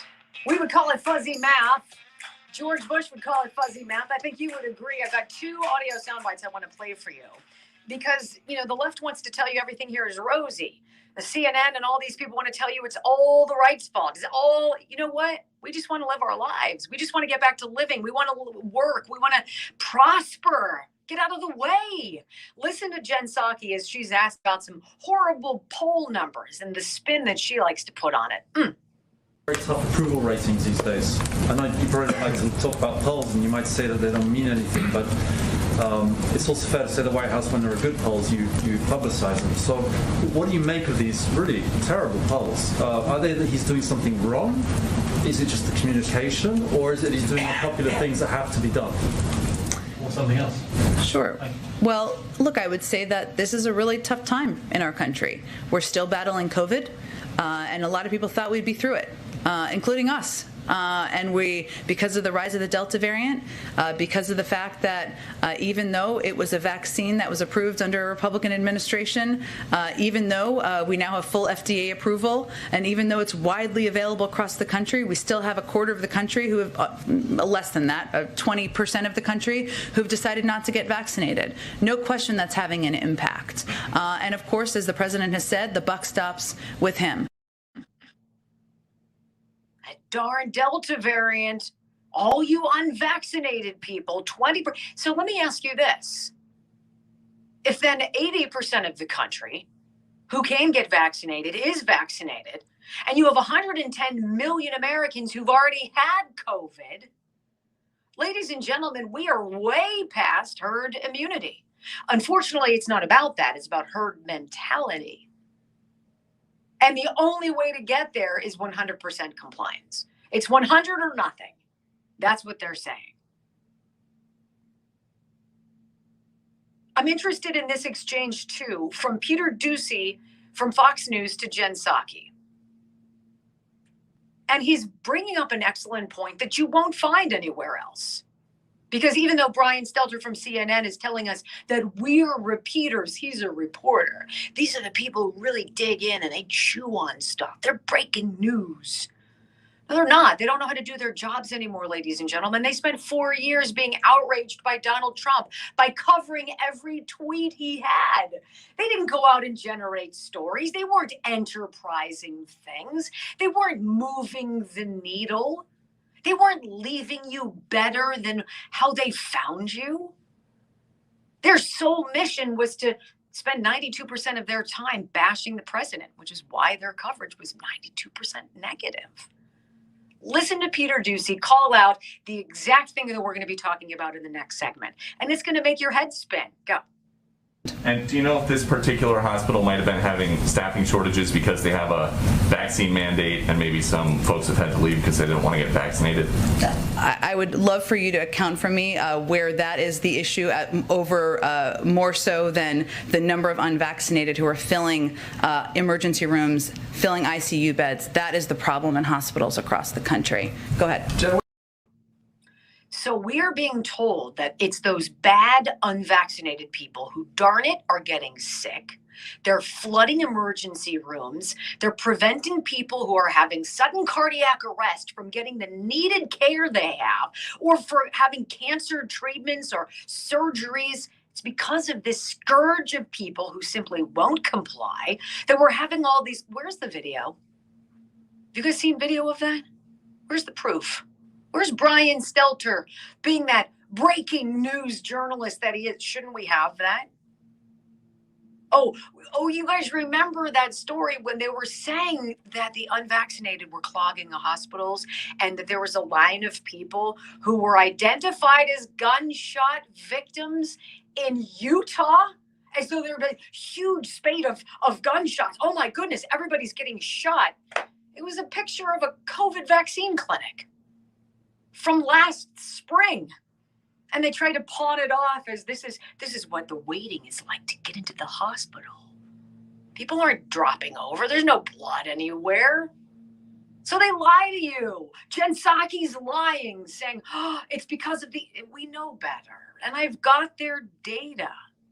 Don't you think that you would have some continuity if you're going to purposely try to make life miserable for people, to force them to do something that makes a few people really, really rich? You're going to follow the money, money, money. Don't you think that your CDC, which is an extension of the government, their data will at least back up what your BS narrative is? Well, no, because it's not that well rehearsed just yet. And so coming up, we're going to dig into the data. I'm going to show you this story. The most vaccinated states in America happen to be the ones seeing the most massive surges today in COVID hospitalizations. So the next time these sniveling people want to tell you it's your fault, you can tell them to, you know what. You're listening to the Wendy Bell Radio program.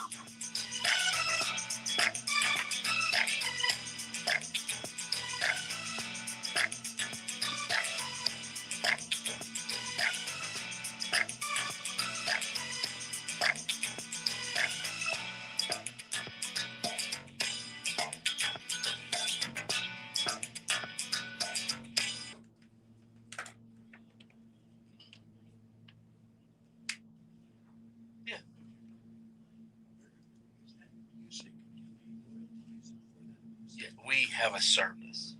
So we pay a service, a monthly thing, and we have access to a bunch of Like production.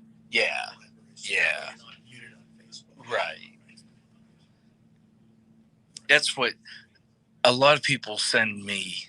A lot of you guys send me. You should play this and you should play that, and I can't. All these things like that you guys have sent me. The Aaron, I believe his name's Aaron Lewis. Yes, I've heard it all. But you reach out to these people and you have to ask for their permission. It's the same with the Tom McDonald's. I've offered.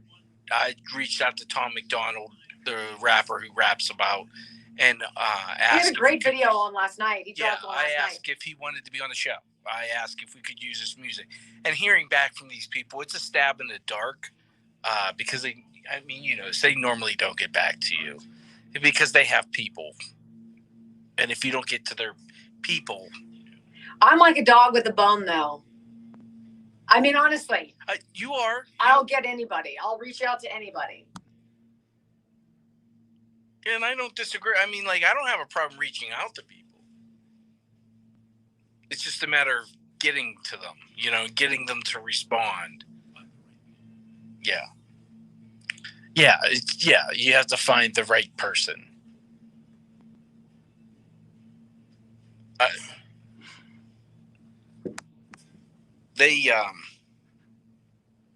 You remember the first video that came out when DVOC started? It was the hospitals being overrun, and then a week later we find out. Oh, that was in Italy. Yeah, that wasn't here. And, people they've misled from the beginning. They've fudged the numbers. They've construed the data. They've moved the goalposts. They've had willing and complicit partners in this in the media. So don't tell me that you're baffled that nobody trusts you. I didn't tell you. Duh. We were asked not to come somewhere because I was not vaccinated. Is that right? That's fine. This weekend. One of the things I was supposed to do this weekend, that was the reason. Yeah, I'm sure. I said, okay. And I had my Joe sweatshirt I was going to wear. I was all ready to wear. You were ready to rock and roll it. Yeah, I was ready to wear it. Perfect. Yeah, I'm not surprised.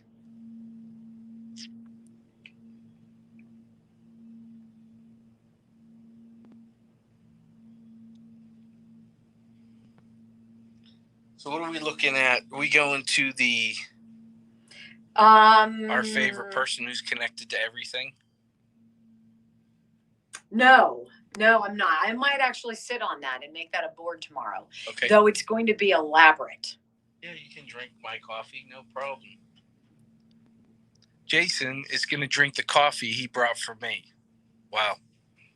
See, well, it doesn't seem like it's getting a workout where you are. It's gonna go bad. Well, he didn't invite me to dinner this weekend either. Told me how great the place was while he was there. No invite. Sent him a pic of the roasted pineapple. Yeah, sent me a picture. Told me all about it. No invite. Wow. Wendy goes to the Steeler game. No invite. He was smoking a cigar anyways, so go figure. I had nothing else to do. I literally on Saturday, everything I was supposed to do fell through, and nobody was around. Hashtag no invite. Right? Hashtag no invite for Brock.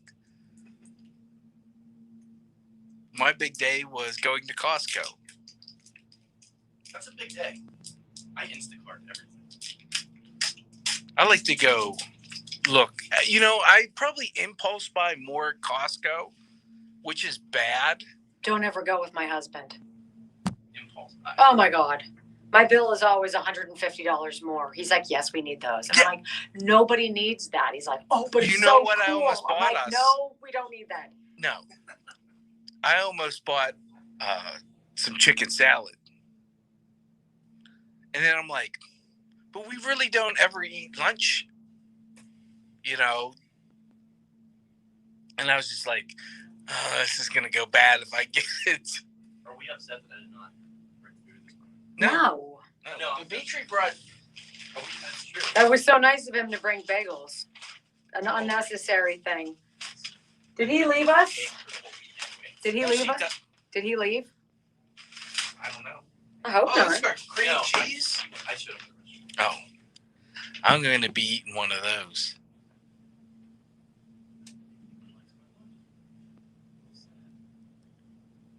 They spent all their money. Mugs will be there. Oh, get rid of them. People are going to want to buy them. All right, here we go. Didn't you brought cream cheese and everything? I'm going to be busy the next half hour, so I won't be working.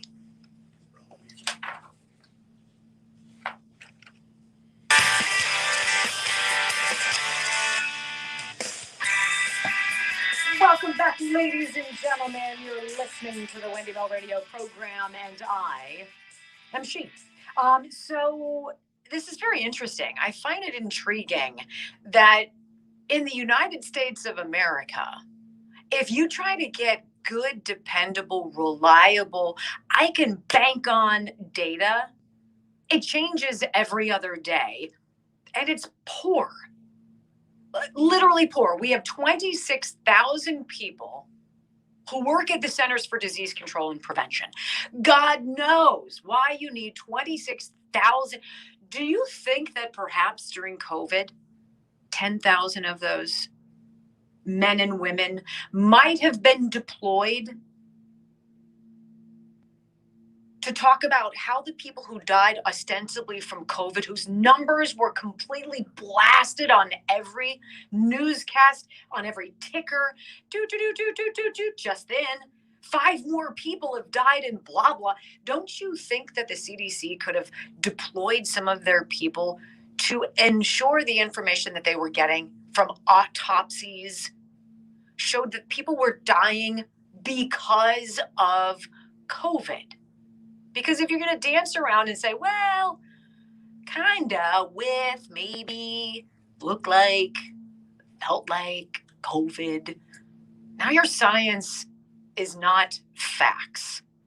Now it's hyperbole and it's an agenda. I'm intrigued that the UK is like 10,000 steps ahead of us. Their data that they put out, I think, is really quite astonishing. Let me see if I can source this for you guys as we get started here. I want you to be able to find this. I will before we're done. How about this? An epidemic of the vaccinated. An epidemic of the vaccinated.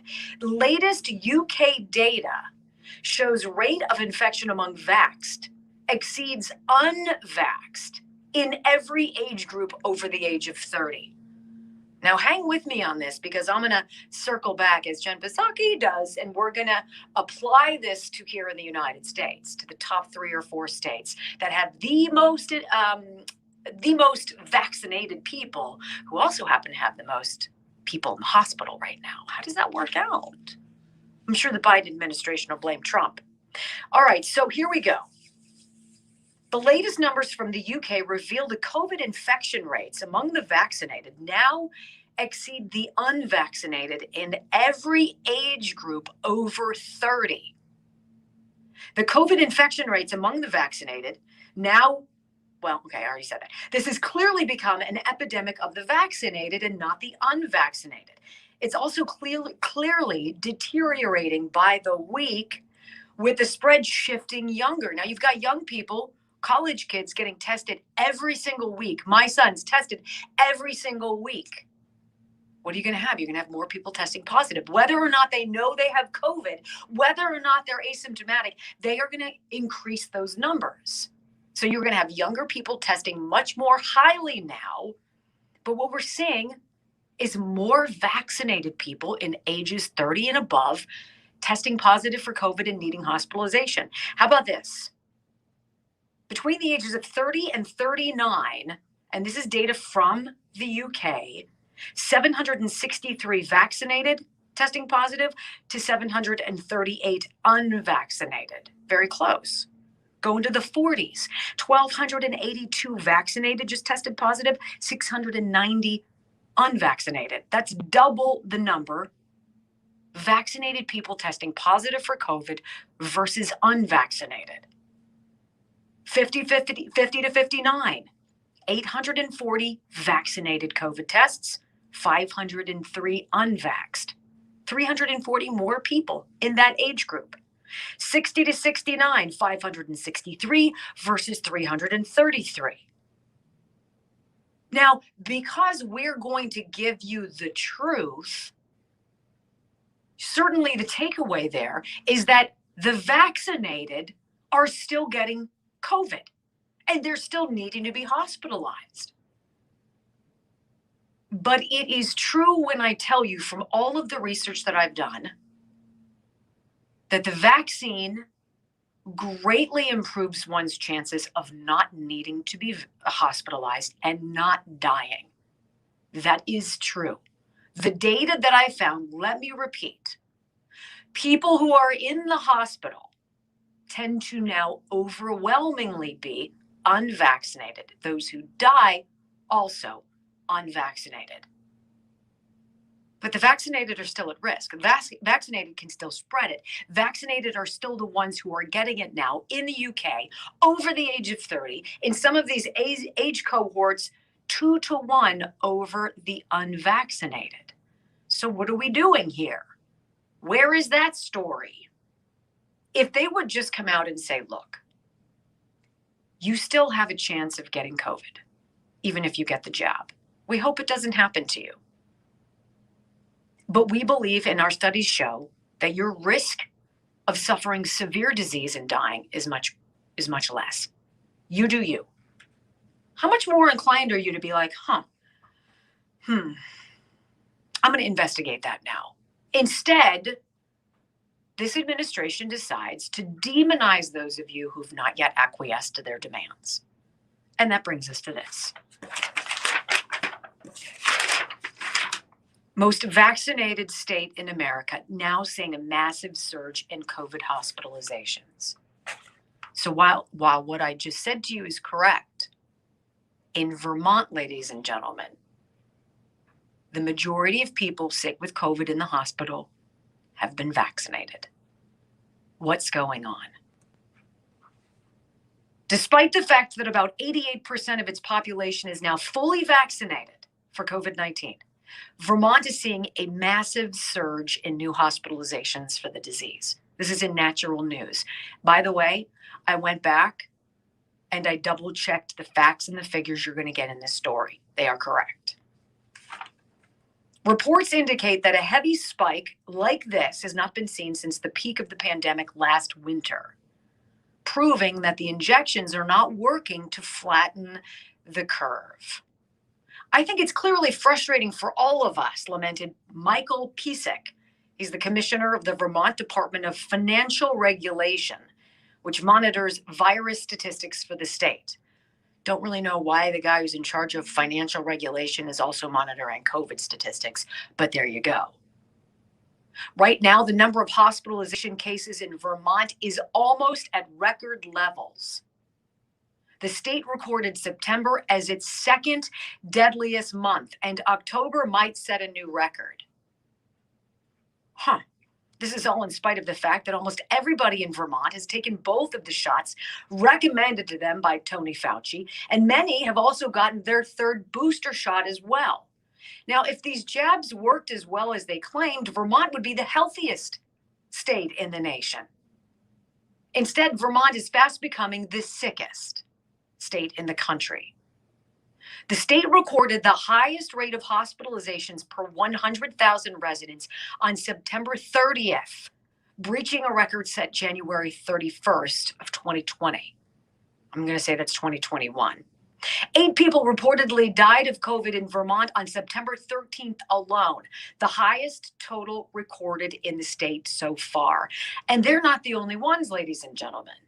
Fully vaccinated Massachusetts, Maine, Connecticut, all seeing similar spikes in hospitalizations and deaths. And this is why some 90 employees from the Vermont Health Department signed a letter back in late August admitting that the number of new cases of COVID has been steadily rising among the fully vaccinated. Look, just tell us the truth. Just tell us the truth. Are there certain kinds of people who are having problems? Is it only in older people? Is it older people who are vaccinated who have COPD? Is it older people who've been vaccinated who have chronic lung problems or congestive heart failure? Just tell us the truth. Don't bury it. Do you know how hard it is to find this information on the cdc.gov website? It took me an hour and a half. This used to be a tab on the dashboard, on the easy to find COVID-19 dashboard that I would click and it would open up into a different menu where you could search by state. You'd click on the state, boom, it would take you to that state's health department, and you could go and compare their numbers. Not anymore. Why don't they want you to know this? Back in August, in the state of Vermont, 4 out of every 10 COVID cases was among the vaccinated. So yes, while I see the lion's share of evidence showing us that by and large, the people who tend to do the worst with hospitalization and who die are majority unvaccinated. Let's be honest and not wave this wand as though this is the elixir that gets everybody well again. And now with flu season starting, can you see the headlines? See, Brian Stelter from CNN, he's a reporter, not a repeater. I'm sure he'll be all over that tonight. At that same time, August, in Vermont, during which 90 employees from the Vermont Health Department said, you need to be a little bit more honest because we're seeing a lot of people who are vaccinated who are getting this virus. At that time, nearly half of all the cases were in people who took the full regimen of injections as prescribed by the government and by Big Pharma. And since that time, that number has skyrocketed to more than 76%. So do you get it? Do you not get it? Is it good for you or is it not good for you? Is it going to save your life? Is it not going to save your life? Are you going to have life-changing side effects or we don't know?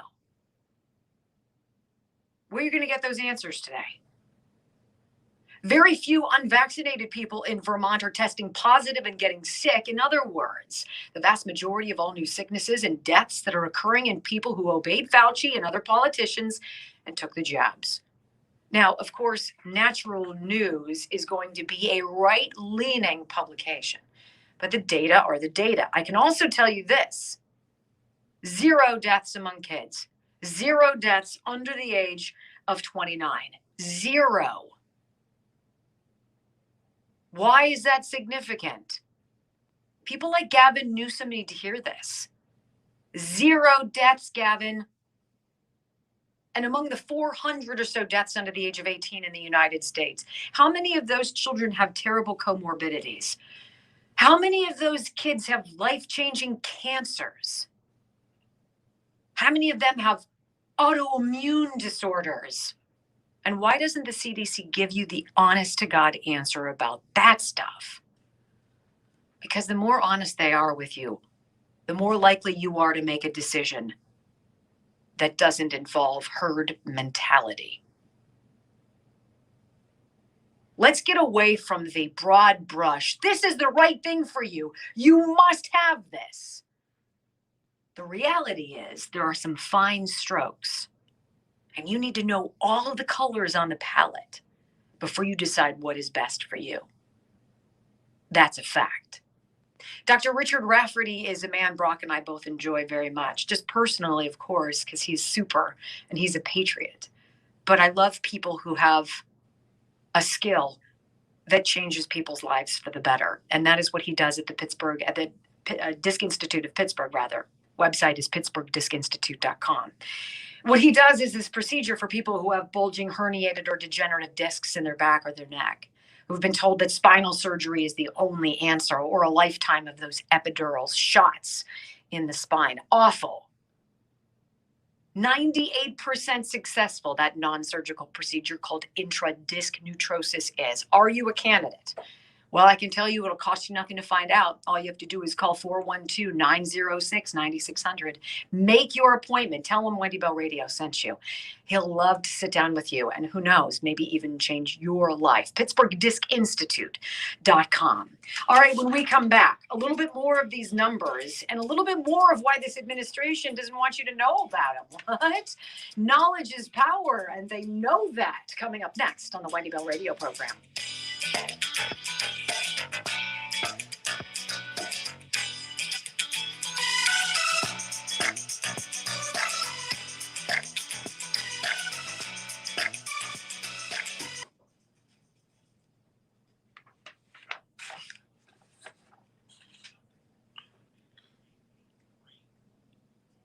All right, Dave, I saw your post. You only have to post it once. You don't need to post it 10 times. Dave says he's from Vermont. 15 out of 16 deaths in Vermont for a 2-week period in September was the case. 15 out of 6 unvaxxed. Dave, pay attention. She says that the people who are going into the hospital and having the problems of getting sick, going to hospital, and dying are the unvaccinated. Well, in fact, to underscore that, the number is something like 14-fold as you get older. Right. The number of people who die, the older they are, overwhelmingly unvaccinated. Well, overwhelmingly, which is what we said at the beginning of that. This is what we said at the beginning of the whole thing. This is if they want to call epidemics or pandemics or whatever, this is a pandemic of the over 60. Well, yes. And how about this? And to further his point, if you let's look at young people, because once you get into, and one could argue Vermont is having a hard time because the population is older, right? Shouldn't we look at the age range of people in Vermont? Because if you're over the age of 80, you could die because it's Thursday, as we've said, regardless of your vaccination, regardless of this virus. But if you look at young people, which is where I'm focused, because let's stop trying to force something on young people who don't have bad problems with this. Under the age of 30 to 39, one death for every 100,000 people.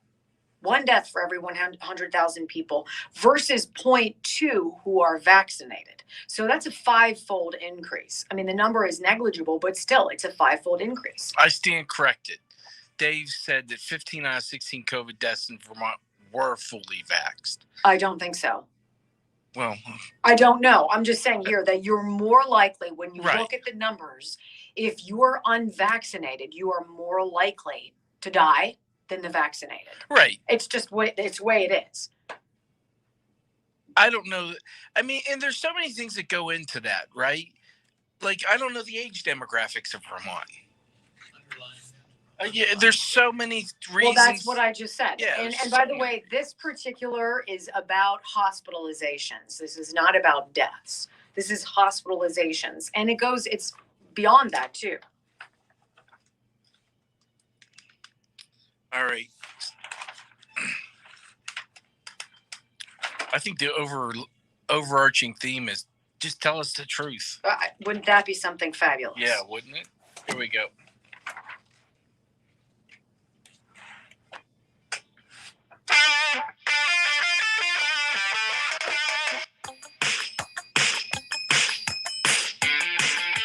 So what we're talking about here right now is not deaths, is not COVID deaths, vaccinated versus unvaccinated. I'm saying it's very interesting that the states that have the highest vaccination rates right now are really struggling with high hospitalization rates. Now, those two things shouldn't be happening. Everywhere else we've been looking at, we see, and the whole point of the vaccine wasn't to eradicate a virus. This wasn't ever going to be eradicated. It was going to be to protect you from severe outcome or death. And by and large, that should be the case. But when you see that in Vermont, with the highest vaccinated population, you're seeing numbers that they've not seen since the beginning of this pandemic. You got a problem. Something is going on. Where is the logical and honest discussion about that? We can't have that because that's going to dissuade people who still are on the fence about this. Look, people who are still on the fence about this, I've got a news flash for you. They're not going to get it for whatever reason they have. Stop spending all of your energy browbeating a segment of the population who, by and large, isn't going to do what you want regardless. But Vermont isn't the only location. Maine, Massachusetts, and Connecticut, the three states that follow right behind Vermont in terms of vaccine compliance, are all seeing a similar surge in new hospitalizations and, yes, as a gentleman on our stream just indicated, also deaths. The head of UMass Memorial Health, the largest health system in central Massachusetts, recently came out to admit that ever since the state reached what should have been herd immunity from near total vaccine compliance, hospitalizations for COVID have soared 20-fold. Wow. Massachusetts has the 5th highest vaccination rate in the state, in the nation. Connecticut, the 2nd most vaccinated state in America. Likewise, seeing a massive surge in hospitalizations, so much so that the state legislature recently extended the governor's emergency powers to respond to this latest wave of the virus. Oh, thank goodness, the federal government is here to arrive to help us out, said no one ever. Stay out of it. On September 22nd, Maine, the 3rd most vaccinated U.S. state, had nearly 90 people in intensive care units, a pandemic peak for the state, a direct correlation between high vaccination rates and major upticks in sickness and death. And I'm looking at Vermont, population 624,000 or so. When you have 624,000 people and 88.6% of them are vaccinated, 79% fully, and you're still getting 244 new cases in the last day, ladies and gentlemen, let's stop trying to chase the rabbit. People are going to get sick. That's terrible. And we need to protect those who are most in danger, of course. But mandating that the military all get this, mandating that teachers must acquiesce, mandating that all young people, nursing students, college kids, and now wacko Gavin Newsom saying kids as young as 5 years old in California, are you out of your mind? The data don't support such reckless mandates. So what's it like? What's it like to be a college kid and to be one of the few who, for whatever your individual reason, is to not get the vaccine? What's it like? Are you discriminated against? Is this an us versus them? Is there segregation? Does everybody still have to get tested? And then what happens if you happen to get COVID? Do any of the restrictions wane? Are you given more liberty? What if you have those natural antibodies, the immunity that your beautiful, perfect body makes? Does anybody get off your back and allow you to live freely? Or is the proverbial gun still at your head, forcing you to get something that your body does not need? Well, interestingly, as the case might be, I happen to have a college student who's going to be phoning in, who reached out to me over the weekend, tested positive for COVID. Well, what's that like? What's it like to be in your 20s, to be healthy?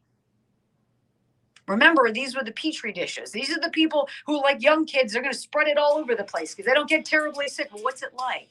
And what's the fallout? And what's the future? And does this mean you get to live without a mask anymore? How about that? Well, we're going to find out in a moment. And that kid is my son. We'll talk to him coming up next. You're listening to the Wendy Bell Radio program.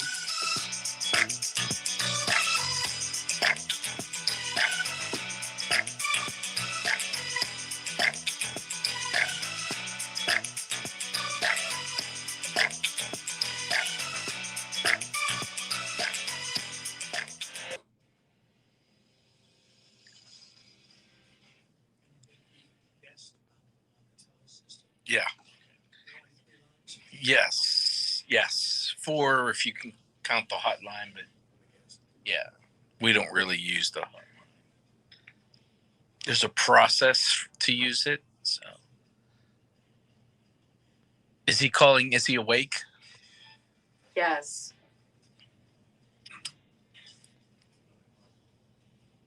Okay. He'll call at 03. No. I know. I asked Jason to tell me something.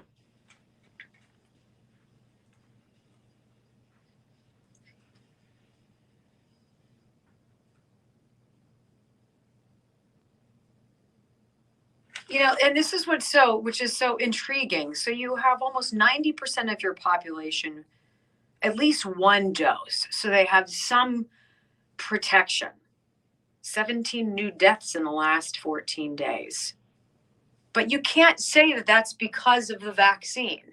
You can't even say that's because of COVID. What about their stories?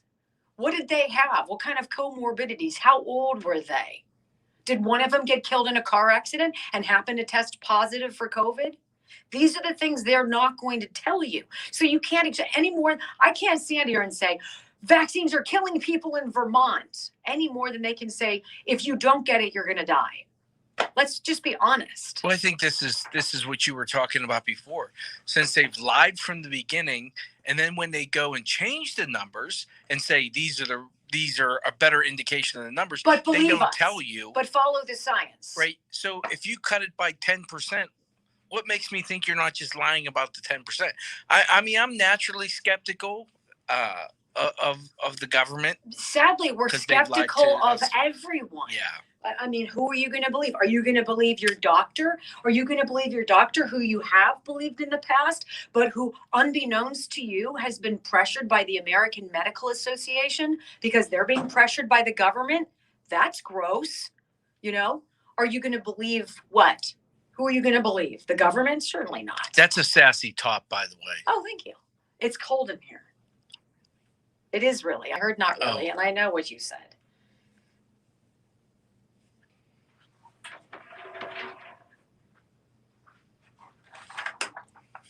I hope I don't catch it COVID over the phone. Really? Is that possible? Oh, sure, it's possible. I mean, if Dr. Fauci. if he's 6 feet from his phone, He'll be wearing a mask when he talks to you, though, so it'll all be good. I think I may cover my mouth. Yeah, it'll all be good. When you should start doing a show with a mask. No. Now, when you They get, want you to. when you get the guest up, is it audio or video? Just audio. We haven't yet figured out the configuration to do video where it goes to her and he can do the video at the same time. But we're working on that. That's where the third-party streaming system has a problem communicating because it's not really meant. We're kind of using it for something that I don't think they really envision StreamYard as. Those people. Did they respond to you? Probably not. I think a lot of times because and nothing against them, is when you ask questions about something they don't understand, they kind of just like ignore you, and There was a whole 65 people. right.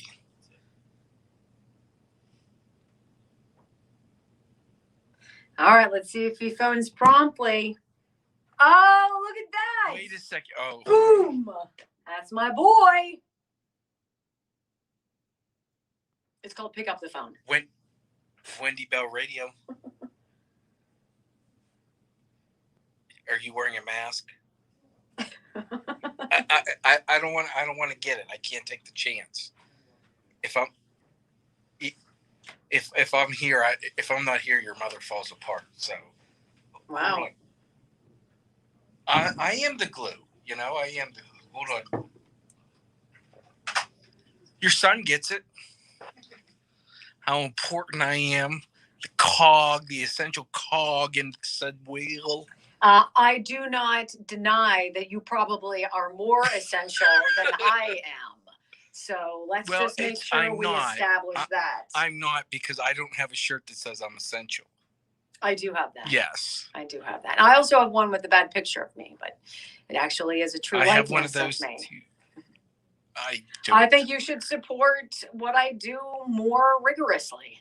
Who, me? Yes, I think you should walk around. I think, in I fact, didn't get to put you a need corporate order in for my T-shirt. you need the tat to say WBR. That's the only way for it to truly work out. I need the what? The tat to say WBR. No. That will not be happening. Wow. I don't really think I don't want want to see that. Right. Woo, I'm that's not that amazing. kind of guy. I can't shake that. I'm not easy. It's like when I told my kids not to walk in my room unannounced, because if I'm naked, you'll never unsee No, that. you can't unsee that. Can't unsee that. I don't Yeah. want to unsee. I want to unsee Brock's tramp stamp. What? I did have some people send me some artwork. Did you? Yes. For your tattoo? For my tattoo. I did. Very nice. And the one I liked, and I may use a part of it. I think I may alter it a little bit, but I liked his idea. It was more of a patriotic. Yeah, that's thing. what I want. Yeah, I like that. He had 1 star. I think I might do 13 in the circle, like the original flag, and put like in that whatever kind of lettering they used back then, the first for like First Amendment type thing, but something along that lines. It will not say WBR. It should just say, I love Wendy. Yeah. Or as Brock would I'll say, tell you what, she's my meal ticket. I'll tell you what. You pay for it, I'll get it. I'll get that across my tramp stamp. Ew, ew. My I love Wendy Bell across the crack of my. No. Woof. Wow. Mm-hmm. I can't feel the love. Here we go.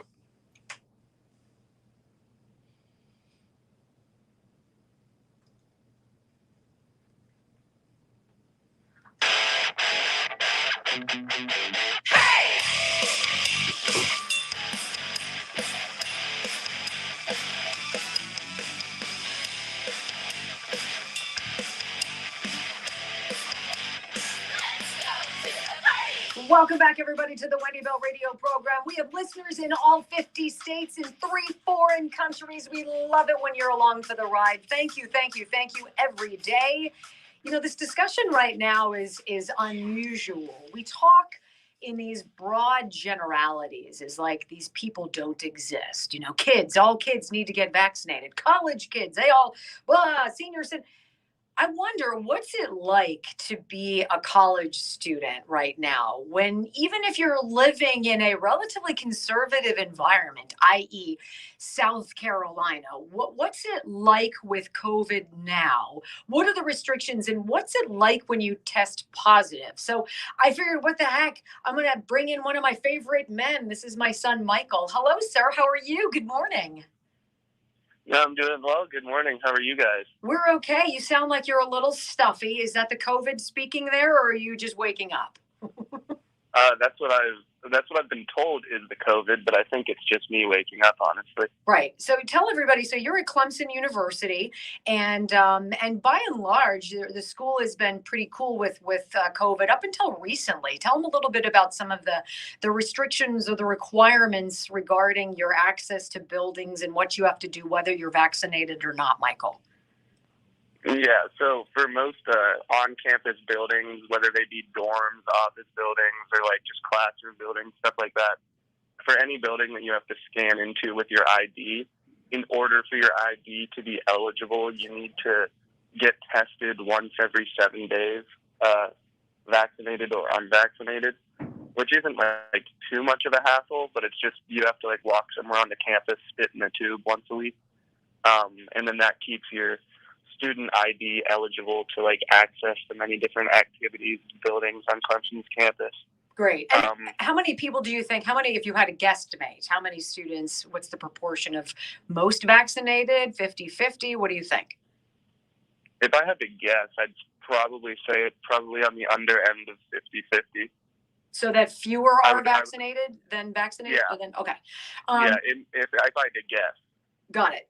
Now, does this impact how you guys do business, like in the Clemson area? Do you have to wear masks everywhere? Do you guys have to show anything?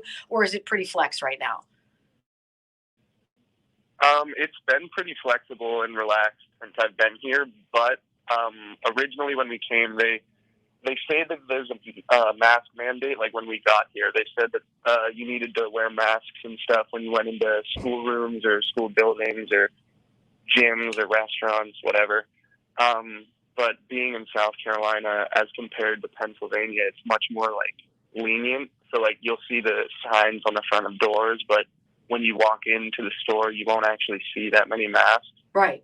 But I think the students at Clemson have like a certain invested interest in like staying on campus. So if you were to walk into a school building, like while class is going on, almost everyone would be wearing masks. Got you.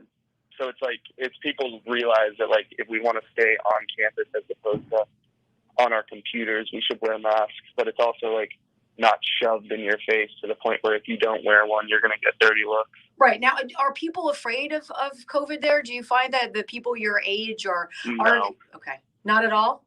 No, not to cut you off, but I knew where that question was going, and it's generally pretty no. I mean, you can vouch for it. When I was texting you and I woke up feeling like off, I wasn't even feeling sick. And I said, I wonder if this is COVID. And you said, probably not. And then like 2-3 days later, I get COVID. And I mean, right now you can hear my voice maybe a little bit stuffy. Yeah, tell everybody what was it about the feeling that made you feel odd? Because I think older people seem to have, my age and older, we seem to have more of a Shazam with the symptoms.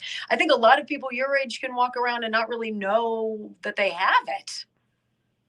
Yeah, so leading into getting it this week, I really had no idea what it was because I had some friends that they got it and it was just like a little worse cold. So their throat hurt a little bit, they coughed, and like their breathing was labored. And then I had other friends that got hit like relatively hard and lost their sense of smell and stuff like that. For me, I woke up on, I think it was Wednesday morning, and I think that the first thing I did was text you just because of how weird it was. But I woke up and my legs, arms, and like just my overall spine felt like someone had like pulled it really aggressively, and now it was like really sore and not wanting to move.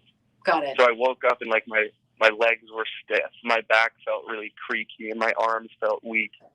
And then I told you, and you were kind of like surprised by it. And then within the next 3 hours, I was essentially already fine, kind of just like going about my day in my room doing stuff. I didn't even really think about it. Right. You got that great advice from me when I was like, I'm sure it's not anything. And then you're like, well, it's COVID. I'm like, well, then there's that. Well, yeah, it only lasted for Wednesday. And then Thursday, I had a test and canceled class, and it was raining, so I didn't have to go on campus. So I didn't even think about how I felt. I just felt normal because I was just in my room all day. And then Friday, I got tested, not even because I thought You had to. Yeah. It was my 1 in 7 day test day. So I ended up getting emailed Saturday that I was positive without really any idea that I was ever sick. So now you're stuck in your room for 10 days. Yeah. So my positive test was on the 8th, and I have to self-isolate and quarantine until the 18th. Aren't you glad I was just there to buy you groceries? Yes, that's a saving grace, but I'm missing all the good weather now. Right. Well, South Carolina is pretty beautiful this time of year. What were you going to say? I was in this past whole week was raining when I wasn't sick, and now that I get That's the way sick, it goes. I'm like 85. Yeah. So go ahead, Brock. What do you want to ask him? I wanted to ask how they police it. Right. Like you say that the weather's nice. What's from stopping you from saying, hey, I want to go outside. I'm going to go outside and hang for a little bit? Realistically, they couldn't stop me. They kind of that's what I was saying about the mask in regard to the school buildings. It's mandated to a certain degree, but if I were in a classroom not wearing a mask, it's not like someone would come find me and be like, put a mask on. So it's more just kind of the students are interested in keeping everyone here. Rather than going back online. Realistically, yeah, realistically for me, having a positive test right now, if I wanted to go, I don't know, go out to dinner or something tonight, would know. Yeah. Or if I wanted to go work out in Clemson's gym, I could just walk up to the building and wait for someone. Actually, maybe not the gym, but some buildings, like, you can wait for people to open and then, like, get in. Right. So But I here's know the- people who have skipped. Oh, okay. Wait, what? I was going to say, but it's interesting. It's not like you're the kind of person who would do that. You wouldn't do that, you know? It's like you're in this No. community together, and in order to not go back online, which is awful, you guys are all kind of working together to do the right thing. And it's funny how you can do that without government intervention, huh? Yeah, and it's funny that we can do it without, like, general fear. Like, it's not that we're scared of getting sick and that we, like, wear masks because we're not going to be healthy if we don't. It's more like wear masks because if we don't, we're going to be trapped on computer screens for another year. So which I don't more think for any of us optics. are really keen on. Right, more for optics, right? Yeah, exactly. I don't know. It's weird because some of the teachers do essentially, like, blackmail you. Like, I've had teachers say, like, the students who wear masks properly and frequently will be given better grades than students who don't. And I'm like, what? What? Wait, you're just dropping Yeah. this on me now? What? Please elaborate. I've got 2.5 minutes before the commercial break. Go ahead. Definitely told you this. Don't put this on me. But, Fake news by Wendy yeah, again. No, there's like, it happened to my friends at Georgia too. There's teachers who put great value in, like, whether it's the quote unquote safety of their class or if they're just trying to keep themselves safe. I've had teachers say, like, while masking isn't mandated or, like, fully forced, I will be, like, favoriting the students who wear masks regularly, and they will be getting, like, better participation grades, which just doesn't seem, like, fair to me when you're at the college level, but Right. Aren't you guys that's the all world we live adults? in. Right. You know, and I want to ask you this, if you can hang with me for the commercial break. I really do wonder how much, if you are able to detect any kind of an indoctrination, if you feel like your professors have a definite bias, if they're trying to push you in a certain way, even at a university that one might argue is relatively conservative leaning. Do you have any initial thoughts on that? Yes, absolutely. Like, even, I will say, when I was a freshman, the one thing I noticed when I got here was that I was going from Pittsburgh being a place very blue, where I was, like, a red thinker in a blue place, but now I'm a red thinker in a red place. But even then, the professors here and stuff, they definitely carry more of, like, a liberal indoctrination. So when you keep up with current events and you hear something, they often put a spin on it that, like, socially aware people will look around the room and be like, I don't know about that one. Yeah, no, for being a conservative school, there definitely is non-conservative indoctrination, I would say, I guess.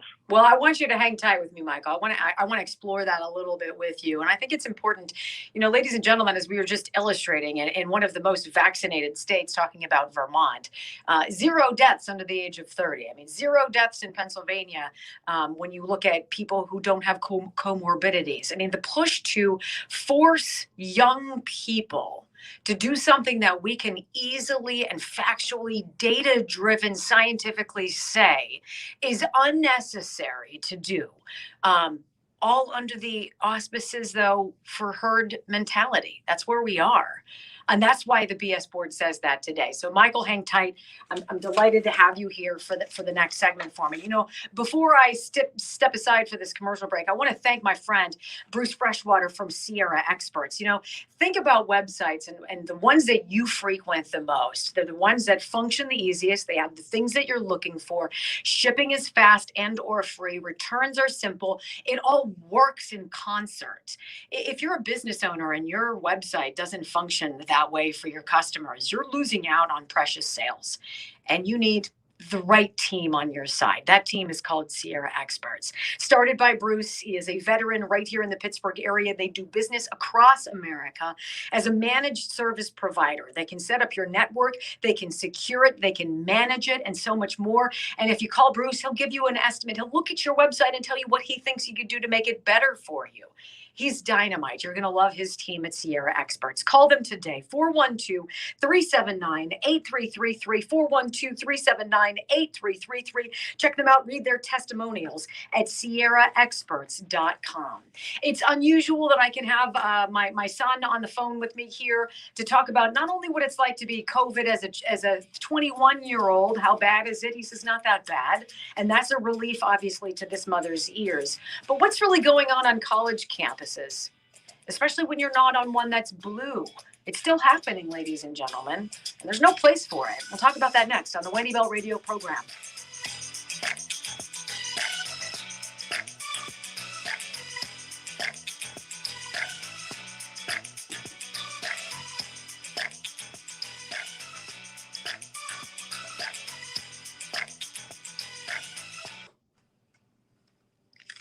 I wonder, did Matt fix the phone system so that people on hold hear the show?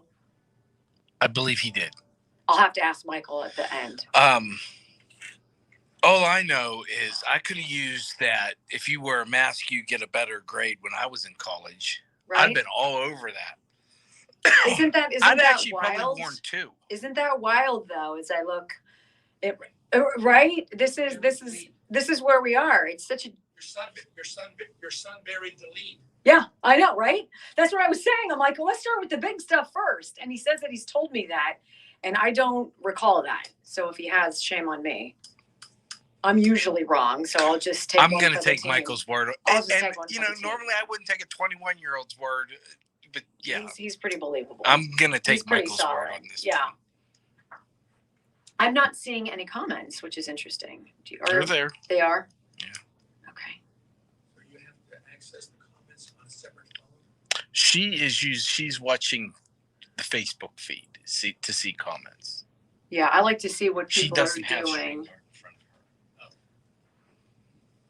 I'm not that special. I don't have that snazzy new computer. So if she Neither has do StreamYard, I. she can see the comments. Yes. She would see this exact screen. Oh, that's right. Yeah, but not the Facebook comments.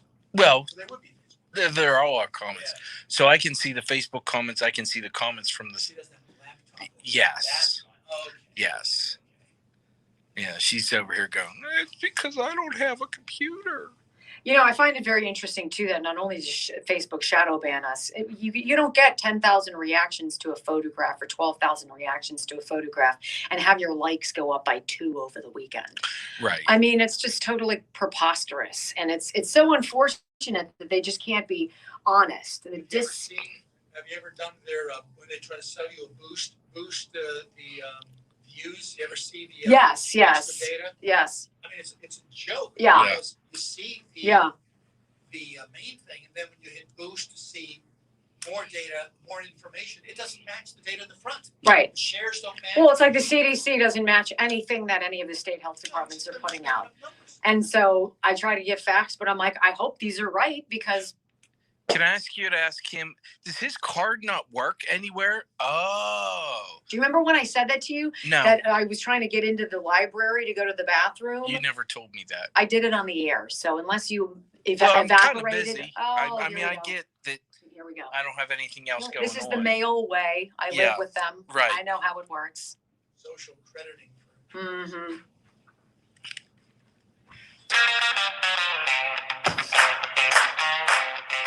I want to welcome back my oldest son. This is Michael joining us. Michael's joining us from the Clemson University, beautiful Clemson, South Carolina. He is in quarantine. He tested positive for COVID a few days ago.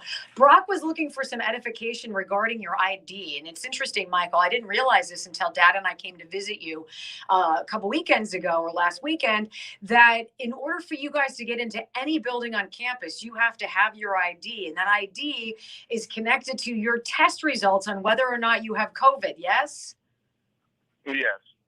Isn't that amazing? Like, you wouldn't even think that. It's truly amazing. That's how far this has come. That's just normal for you guys, right? This is normal operating procedure. Oh yeah. It's honestly, it gets scary sometimes because there'll be times where, I mean, to walk across campus and go spit in a tube to get a COVID test, you would think is generally pretty easy to remember to do. But when like you're not sick, it's not at the forefront of your mind. Like, oh, I need to go get tested. So I have a lot of friends who've like forgotten to go get tested or something like that. And I've walked into the library with them.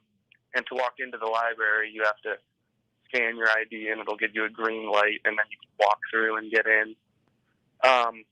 But if you end up getting in and the like front desk people see that a name went by of someone that's like overdue on a test or something, they'll like call the name out, and if no one answers, they'll like send essentially like library bouncers out to get you and then kick you out. Like it's a full on hunt. It's a hunt, and they're called the Cooper Library bouncers.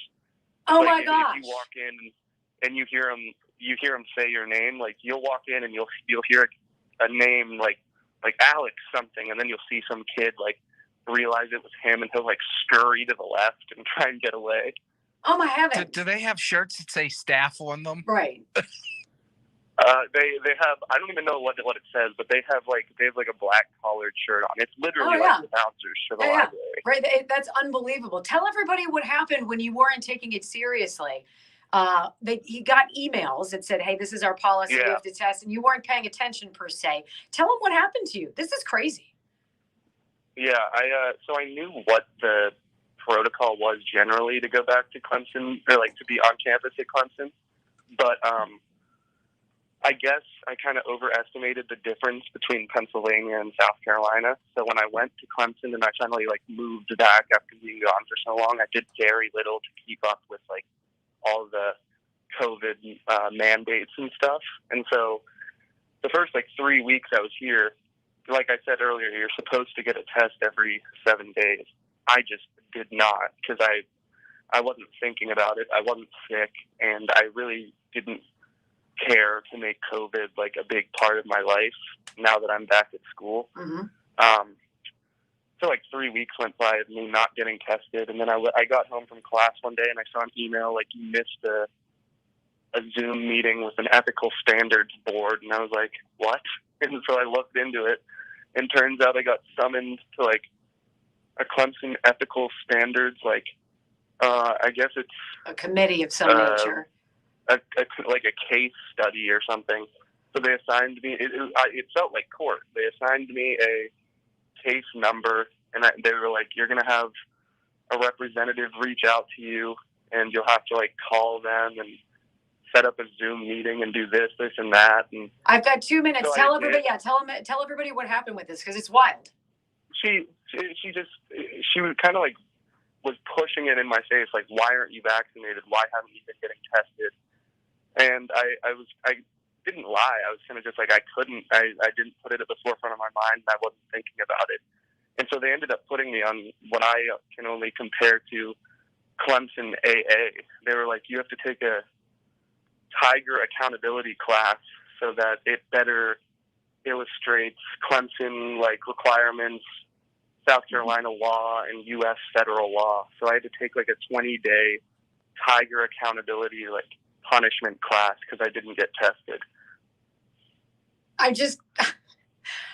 This is where we are, you know, and on the one side, I'm like, I understand that people are worried about safety and wellness and that these schools have to do this. But on the other, I'm like, can you just stop and let people live? I don't know, Michael. I've got a minute left. What else do you want people to know about college right now? This is a terrible time to be you and your younger brother. I just got to say, it just stinks.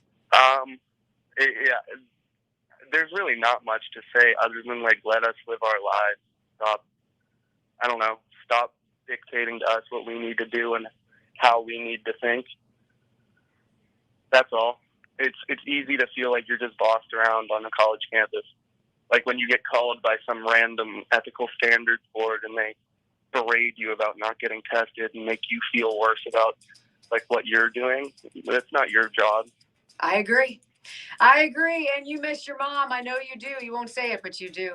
I know you do, Michael. No, I miss and love the big bad Wendy. You know that. Come on. Love you, Michael. Feel well, honey, and thank you for joining me. A very interesting conversation, I think, with a college student. Welcome to college today. Isn't that worth $60,000 a year? We'll be back right after this. You're listening to the Wendy Bell Radio program.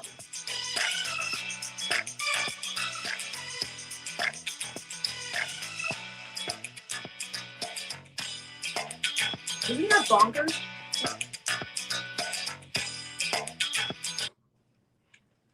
I changed how I do things. Isn't that bonkers? I know you pot me down smartly. I pot you down, Yeah. so then they hear the music, Yeah. and there's just not 10 No, seconds. it's great. You do a great job. Isn't that crazy? Right? Like, and I He's said like to a him, parole officer. well, I said to him on the one hand, I'm like, look, those are their parameters. You have to play by their rules. Like and he wasn't trying to be obstreperous. No. He wasn't trying to be like a badass and be like, I'm not going to do it. He literally didn't pay attention until he had this big thing in his inbox. It was like, yo, you're going to get booted if you don't do this. And he was like, what? This is where we are. So you've got to jump through these militant hoops and play by the rules. And that's what everybody's doing. And it's like, can we just let the virus move along? And the sad thing is, college is where you're supposed to learn to Don't teach me your what to think. responsibility, Teach right? me how to think. But now they're still teaching them like children. Yes. You go get tested.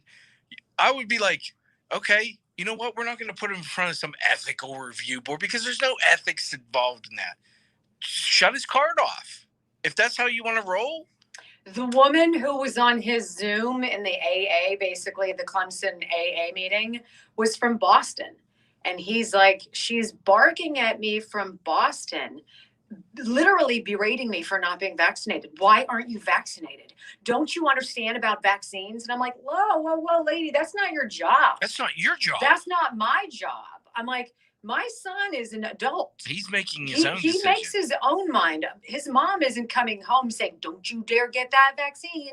Because if he decided it was right for him, I'd be like, I've raised you to make decisions, that you think are good for you. I don't think that tattoo on your arm is a good idea, so please don't do that. But but you want me to get a tramp stamp that says I Wendy Bell? the last place I want to be is over your butt in an image. Okay? That's all I'm going to I say. didn't say I was getting an image of you. Well, the logo connotes me. Connotes fabulosity. Hey, I want to thank my friends Gary and Diane Ireland from Ireland Contracting. They've gotten busy because this is such a good time of year for the construction business. They are your home exterior experts in southwestern Pennsylvania and eastern Ohio. And they are A+ rated by the Better Business Bureau, Angie's List, Guild Quality, and the Wendy Bell Radio program. It is a fact. We give them A+. Gary and Diane are really good people. And if you can be married as long as you have a business together, you're doing a couple things right. Roofing, siding, windows, soffit fascia, you name it, new skylights you want to put in, they're the experts and they're really good at what they do. So call them today, 1-800-NEW-ROOF, or go to IrelandContractors.com, IrelandContracting.com. Do you want to do JD like we did before? Sure. Is it out of this or out of the last one? Last one. Maybe. If I go out of town this weekend, because I'm thinking about going to see my niece play in a band competition. Oh, neat. out in What does she Gettysburg. play? Saxophone. Oh, outstanding. If I go to Fourscore, do you want me to bring you some beer back? Duh. Okay. I mean, I have to know ahead of time, so take a cooler. She's not going to criticize how I said it. She wants to. The coolers. Maybe pack some cookies. Weirdo. Some cookies and. Any pointers in there, Dimitri, for me? For you, no. For Brock, I know, right? He's been taking notes about what you could be doing better. Right. I've waited too long now and can't go to the bathroom. That's tragic. You're going to do the pee-pee dance for the last half hour. I am not going to do the pee-pee dance for the last half hour. I've done that. We do still have some sound, though. We do. I really hope we get to Let's do the that. CNN. Let's do that. In fact, I've got the perfect setup for it. The New York Times issued a correction. What? Yes.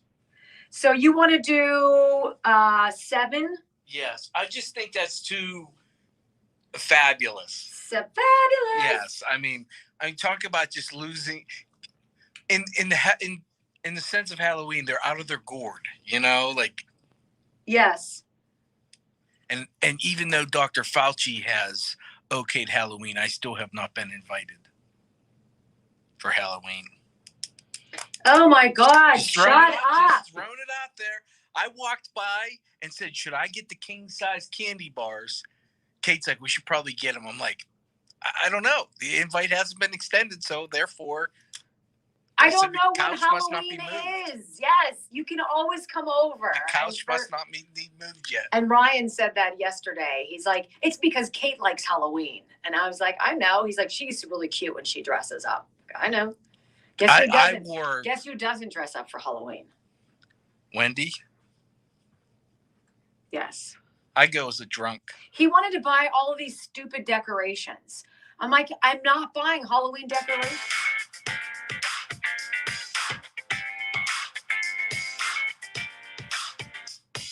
Is it wrong that I don't let my kids decorate for Halloween? I don't think it is. I hate Halloween. Is it terrible to say that? No, it's just like, Brock thinks it's terrible. I think if they want to put in the work, let them. But make sure they have to Do you know how much Halloween, do you know how much it costs? Do you know what those stupid gravestones? And Ryan wanted some like ghoulish woman who looked like she'd been decapitated to hang from the tree. I'm like, that's not really what I want hanging in my cute little dogwood. Is that wrong? It's not wrong. I know what the candy costs. Candy costs a lot. Yeah. Yeah. That's because you give out the big size. The king size. News lady's giving out the king size Snickers. That's when you yell at down the street. News lady runs out of the king size Snickers. I wanted to say this real fast, and this is interesting. I hope you enjoyed that conversation with Michael. I just think it's illustrative. It's easy to get 30 years removed or more from college, as I am. But this generation is...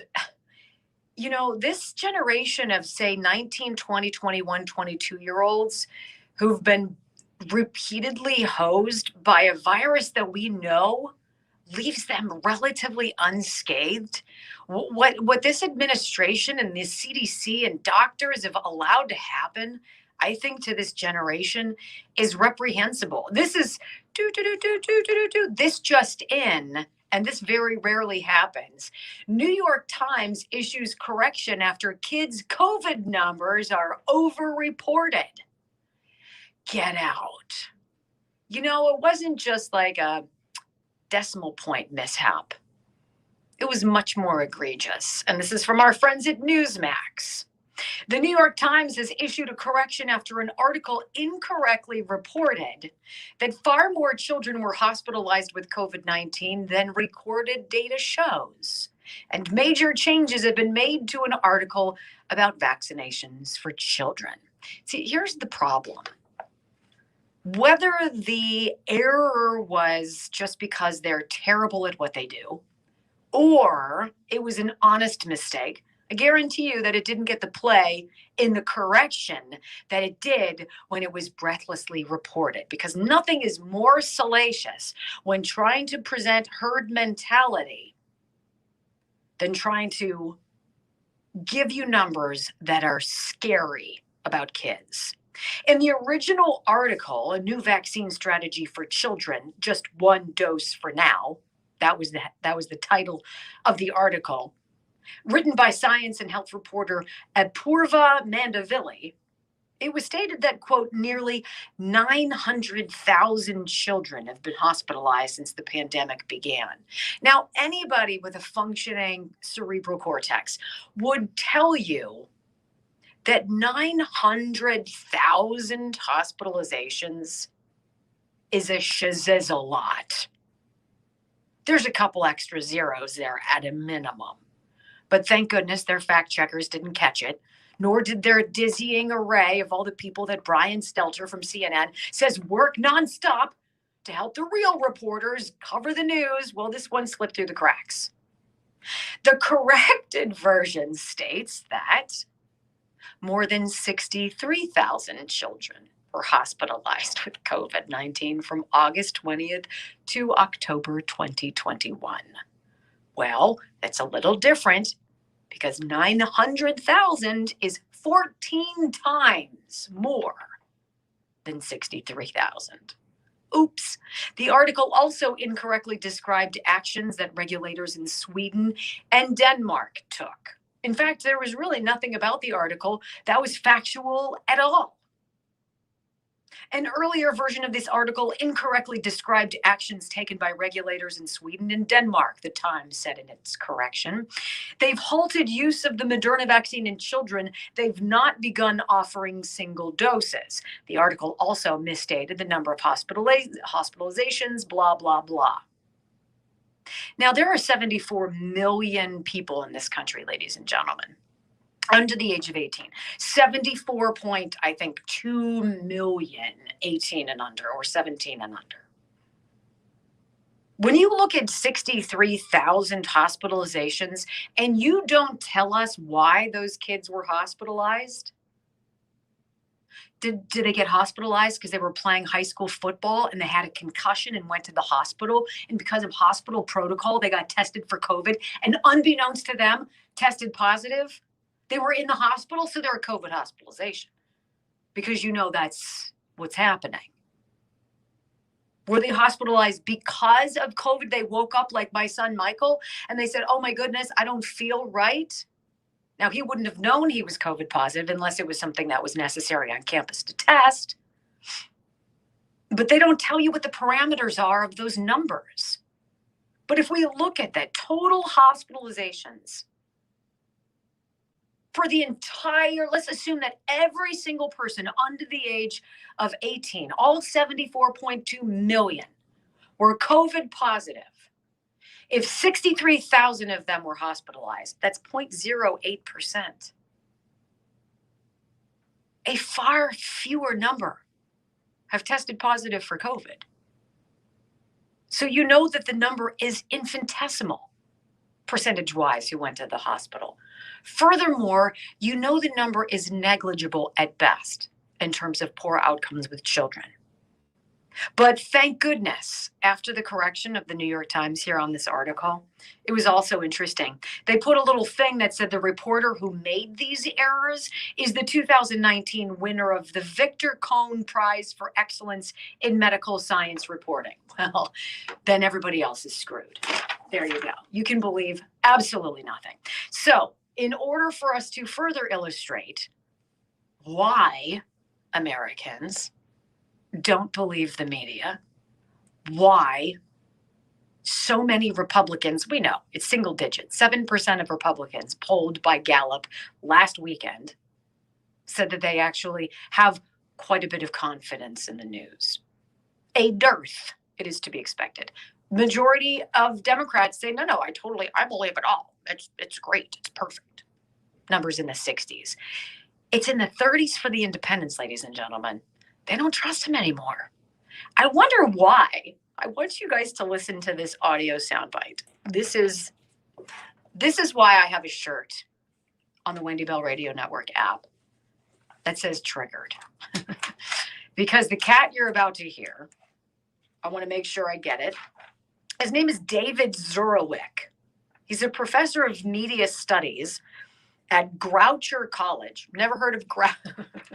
It's outfitting, because when you see this guy, or if you saw this guy, he's exactly the way. When you listen to him, I want you in your mind's eye to create an image. And then I'm going to tell you what he looks like, and we're going to compare notes at the end. So he's a professor of media studies. How much should that scare the heck out of you? At Groucher College, which is apparently a liberal arts school in Massachusetts. And he's basically, well, you just have to hear it, because he's blaming, isn't it Fox News, for killing people? Fox News and Fox basically News and right conservatives. Conservative media. In fact, I, the angel of death, am killing people as well. Let's listen to this wizard here. Let's go.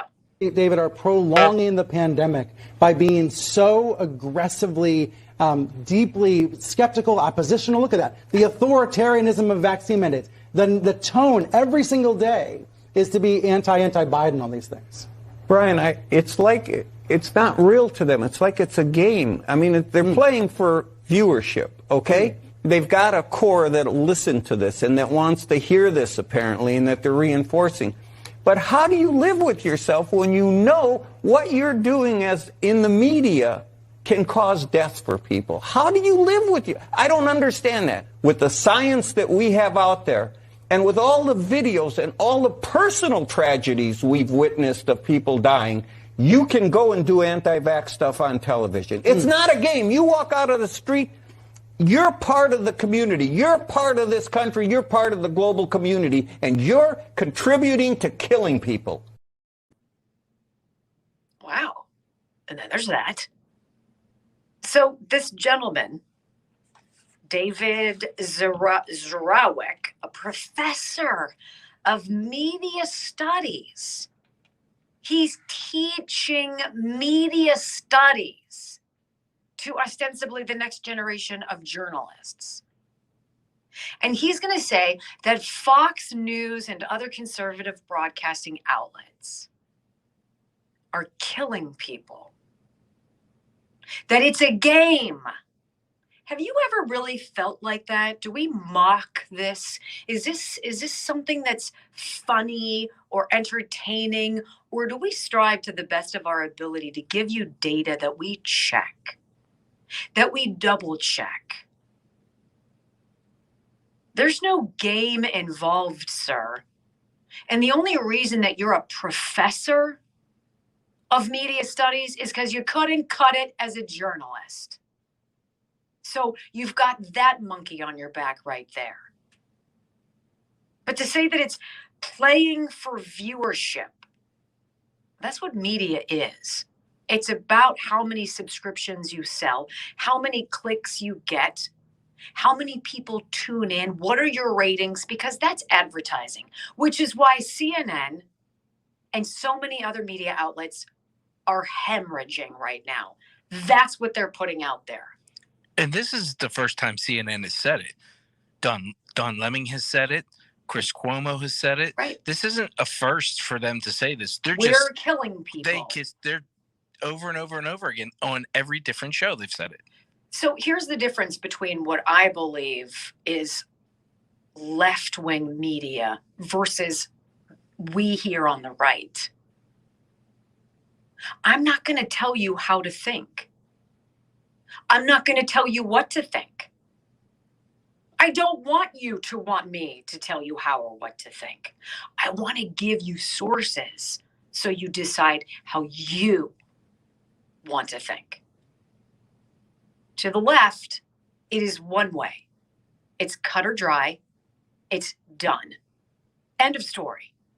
Like Joe Biden said, if the Republicans would just get out of the way, let us save the country. Let us be the volunteer firefighter arsonist who sets the flame and then sees it kindling and goes away. And there's like, oh, wait, fire. And so it's the first one on the scene who can play the hero. That's not to say that all volunteer firefighters are arsonists. You know what I'm saying. So to Brian Stelter and to the narcissistic journalists out there who, instead of giving you actual information that you can use, that they can fact check with their cadre of people, I've got one. I've got one person besides me. They've got dozens. And they purposely put out the garbage because the issue is very basic. Herd mentality. Deviate from it, and you're the problem. You know how it feels when your clothes aren't snug on your waist, when you can get into those jeans that you haven't worn since high school, right? It's triumphant. And you get that when you start taking care of yourself. And it's tough to do because it's a commitment. And let's face it. I mean, do we really spend that time on ourselves? We should. And you can at More Gains Fitness. More Gains Fitness is a wonderful idea. Health, wellness, physical fitness, and love of country. That's More Gains Fitness. 4 locations in Somerset and Cambria counties. They have it all inside. They're neat as neat can be. They care about their people, and they've got the personal nuance. Childcare, metabolism testing, personal trainers, all of it. and they love America. That's where I like to spend my money. If you need to get fit, let's do it. Do it now. Moregainsfitness.com. MORGAINZ. Moregainsfitness.com. When we come back, something that I noticed about Facebook and the alleged whistleblower, I want to read to you before we wrap up the show. And also, is it possible that we're seeing a revolt of the masses? I think it's a very interesting idea, and I think the Southwest pilots and flight attendants have your answer right there. We'll be back next on the Wendy Bell Radio program.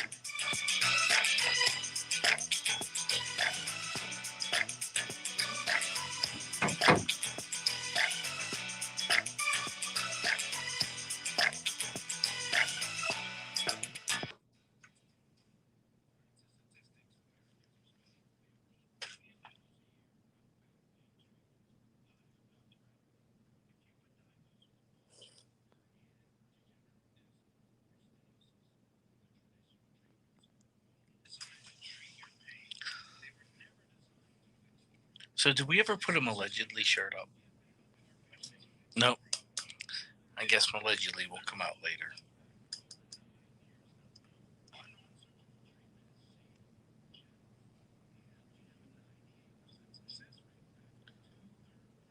Yeah, eventually.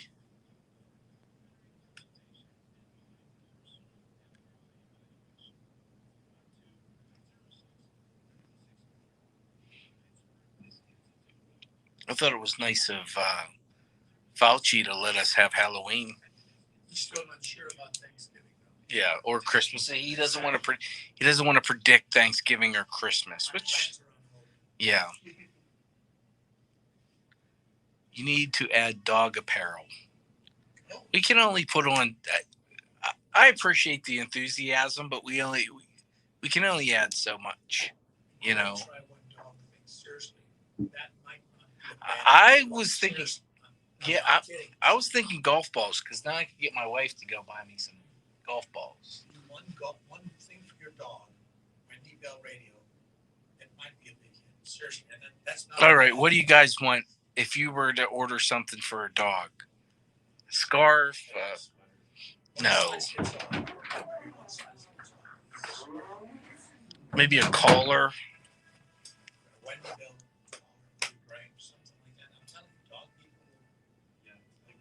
Johnny D. Johnny D. Yeah. Boy, I heard you say my name. What were you just talking about? That We was were clearly talking. not nice? People said so they wanted more, stuff for a dog and collars and leashes. They're saying collars. Oh my heavens! And I was thinking more golf ballish. Then I could get Kate to get me something for Christmas. As golf balls. Really? Well, then there's that. Mm-hmm. Right? It's never been about me. I've always known it's all about. It's not even all about the listeners. Don't fool yourself. It's about Wendy Bell. Mm. And just an update, this hour update. No sponsorship, but Brock has still not been invited to Halloween. Just saying.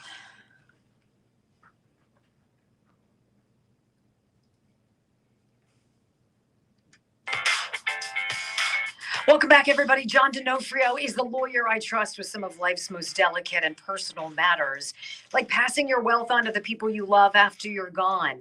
John helps people like you and me make estate plans and set up trusts, and with nearly 40 years of experience, he can guide you through the legal maze to tailor a customized estate plan that's right for you, just you. All you have to do is pick up the phone and give him a call. Costs you nothing to make that first call. 412-928-2068, 412-928-2068. Tell him you heard about him here on the Wendy Bell Radio program. I bet you he's going to give you a discount. He's outstanding. I love him. It's not often that I read something. I just got a subscription, by the way, Brock, to the Washington Times. They have some good columns there, sort of like Town Hall. Are you going to give me the log I on? will absolutely give you the log on because it's $7.99 a month, kind of pricey. I know. It's cheap. I don't think that's cheap. You know how much I pay in subscriptions for news sites? This is where you At want to least write 'em $35, off. $40 a month. Wow. What a guy. This is from the Washington Times, though. It's by a gentleman by the name of Robert Knight. And it's entitled Revolt of the Masses. Revolt of the Masses. And I think it's right. He says, I think the left is realizing they have a tiger by the tail. The people are getting uppity. Parents are assailing school boards over critical race theory and transgender madness, so much so that the Biden Justice Department is sending out the FBI to investigate whether, as the National School Boards Association bombastically charges, some parents are guilty of domestic terrorism and hate crimes. Boy, it's lucky for those BLM Antifa rioters in 2020 that they refrained from bad-mouthing teachers and school officials while torching the cities. Those peaceful protests might have been investigated. Meanwhile, former Democratic Virginia Governor Terry McAuliffe, the Clinton bagman, who's running again for his old job, stated, quote, I'm not going to let parents come into schools and actually take books out and make their own decisions. He added, I don't think parents should be telling schools what they should teach. This stuff ticks off parents. And GOP candidate Glenn Youngkin is taking full advantage. He's running ads accurately depicting Mr. McAuliffe as an authoritarian, anti-parent elitist. Republicans are looking to take back Virginia in November and Congress in 2022. Democrats in districts carried by Trump are as nervous as a hockey goalie playing without a face mask. Joe Biden's poll numbers are plummeting. Kamala Harris is apparently in the federal witness protection program, far from the border. Americans see the stupid and brutal surrender in Afghanistan, soaring gas prices, scary inflation, an insane transgender agenda imposed on schools and the military, and a cataclysmic deliberate erasure of our southern border. And they don't like it. Given all this and more, the media big tech axis no longer seems as effective in scaring the masses into quiet obedience. So our ruling elites are doubling down on repressive mandates. Vaccine mandates coming thick and fast at all levels, spurred by Mr. Biden's unconstitutional edict to private businesses. And he's right. Democrats have been ignoring constitutional allocations of power. And Americans are tired of it. The revolt of the masses. We saw it. We're seeing glimmers of it. Ripples on that water. People standing up and doing what they think is best for them. Because sometimes you have to actually stand for something or you'll fall for anything. I found it very interesting when we were talking about Facebook, the alleged whistleblower, how that wasn't an inside job and all of it's just so obviously transparent. It's all to censor conservative opinions, anything that goes against what they're trying to push, the herd mentality. So Facebook Vice President Nick Clegg said this on Sunday. He thinks that there's certain things only lawmakers can do, and that he thinks it's appropriate for Facebook to be censored more, right? Who says that? No private business ever, unless they were in bed with the government, said we need government intervention. I think if there's any silver lining this week, it's maybe that now we can move beyond the slogans, beyond the sound bites, the simplistic caricatures, and actually look at solutions. And yes, of course, regulation. Ladies and gentlemen, we called it from the very beginning. An inside job. She is a left-wing liberal activist wacko who says she'd be the one who's down with helping with that censorship. You know what? I believe that since I worked at Pinterest for a while, I'm completely qualified to mandate and take away people's inalienable rights. Well, that's just super. And when a Facebook CEO, vice president guy comes forward and says, yup, I think intervention by the government and censorship and regulation is the only legitimate way to go. You know, you've been lied to. Welcome to last week's Lie Proven. And it's every day, isn't it? Every day. Wait until I break down who I believe tomorrow. This is what you're going to see tomorrow. Who I believe the most notorious offender in this whole COVID disaster has been. Who's pulling the strings behind the curtain? It ain't George Soros. It's not Barack Obama. I'll bring that to you tomorrow. Thanks for tuning into the Wendy Bell radio program. Until then, peace.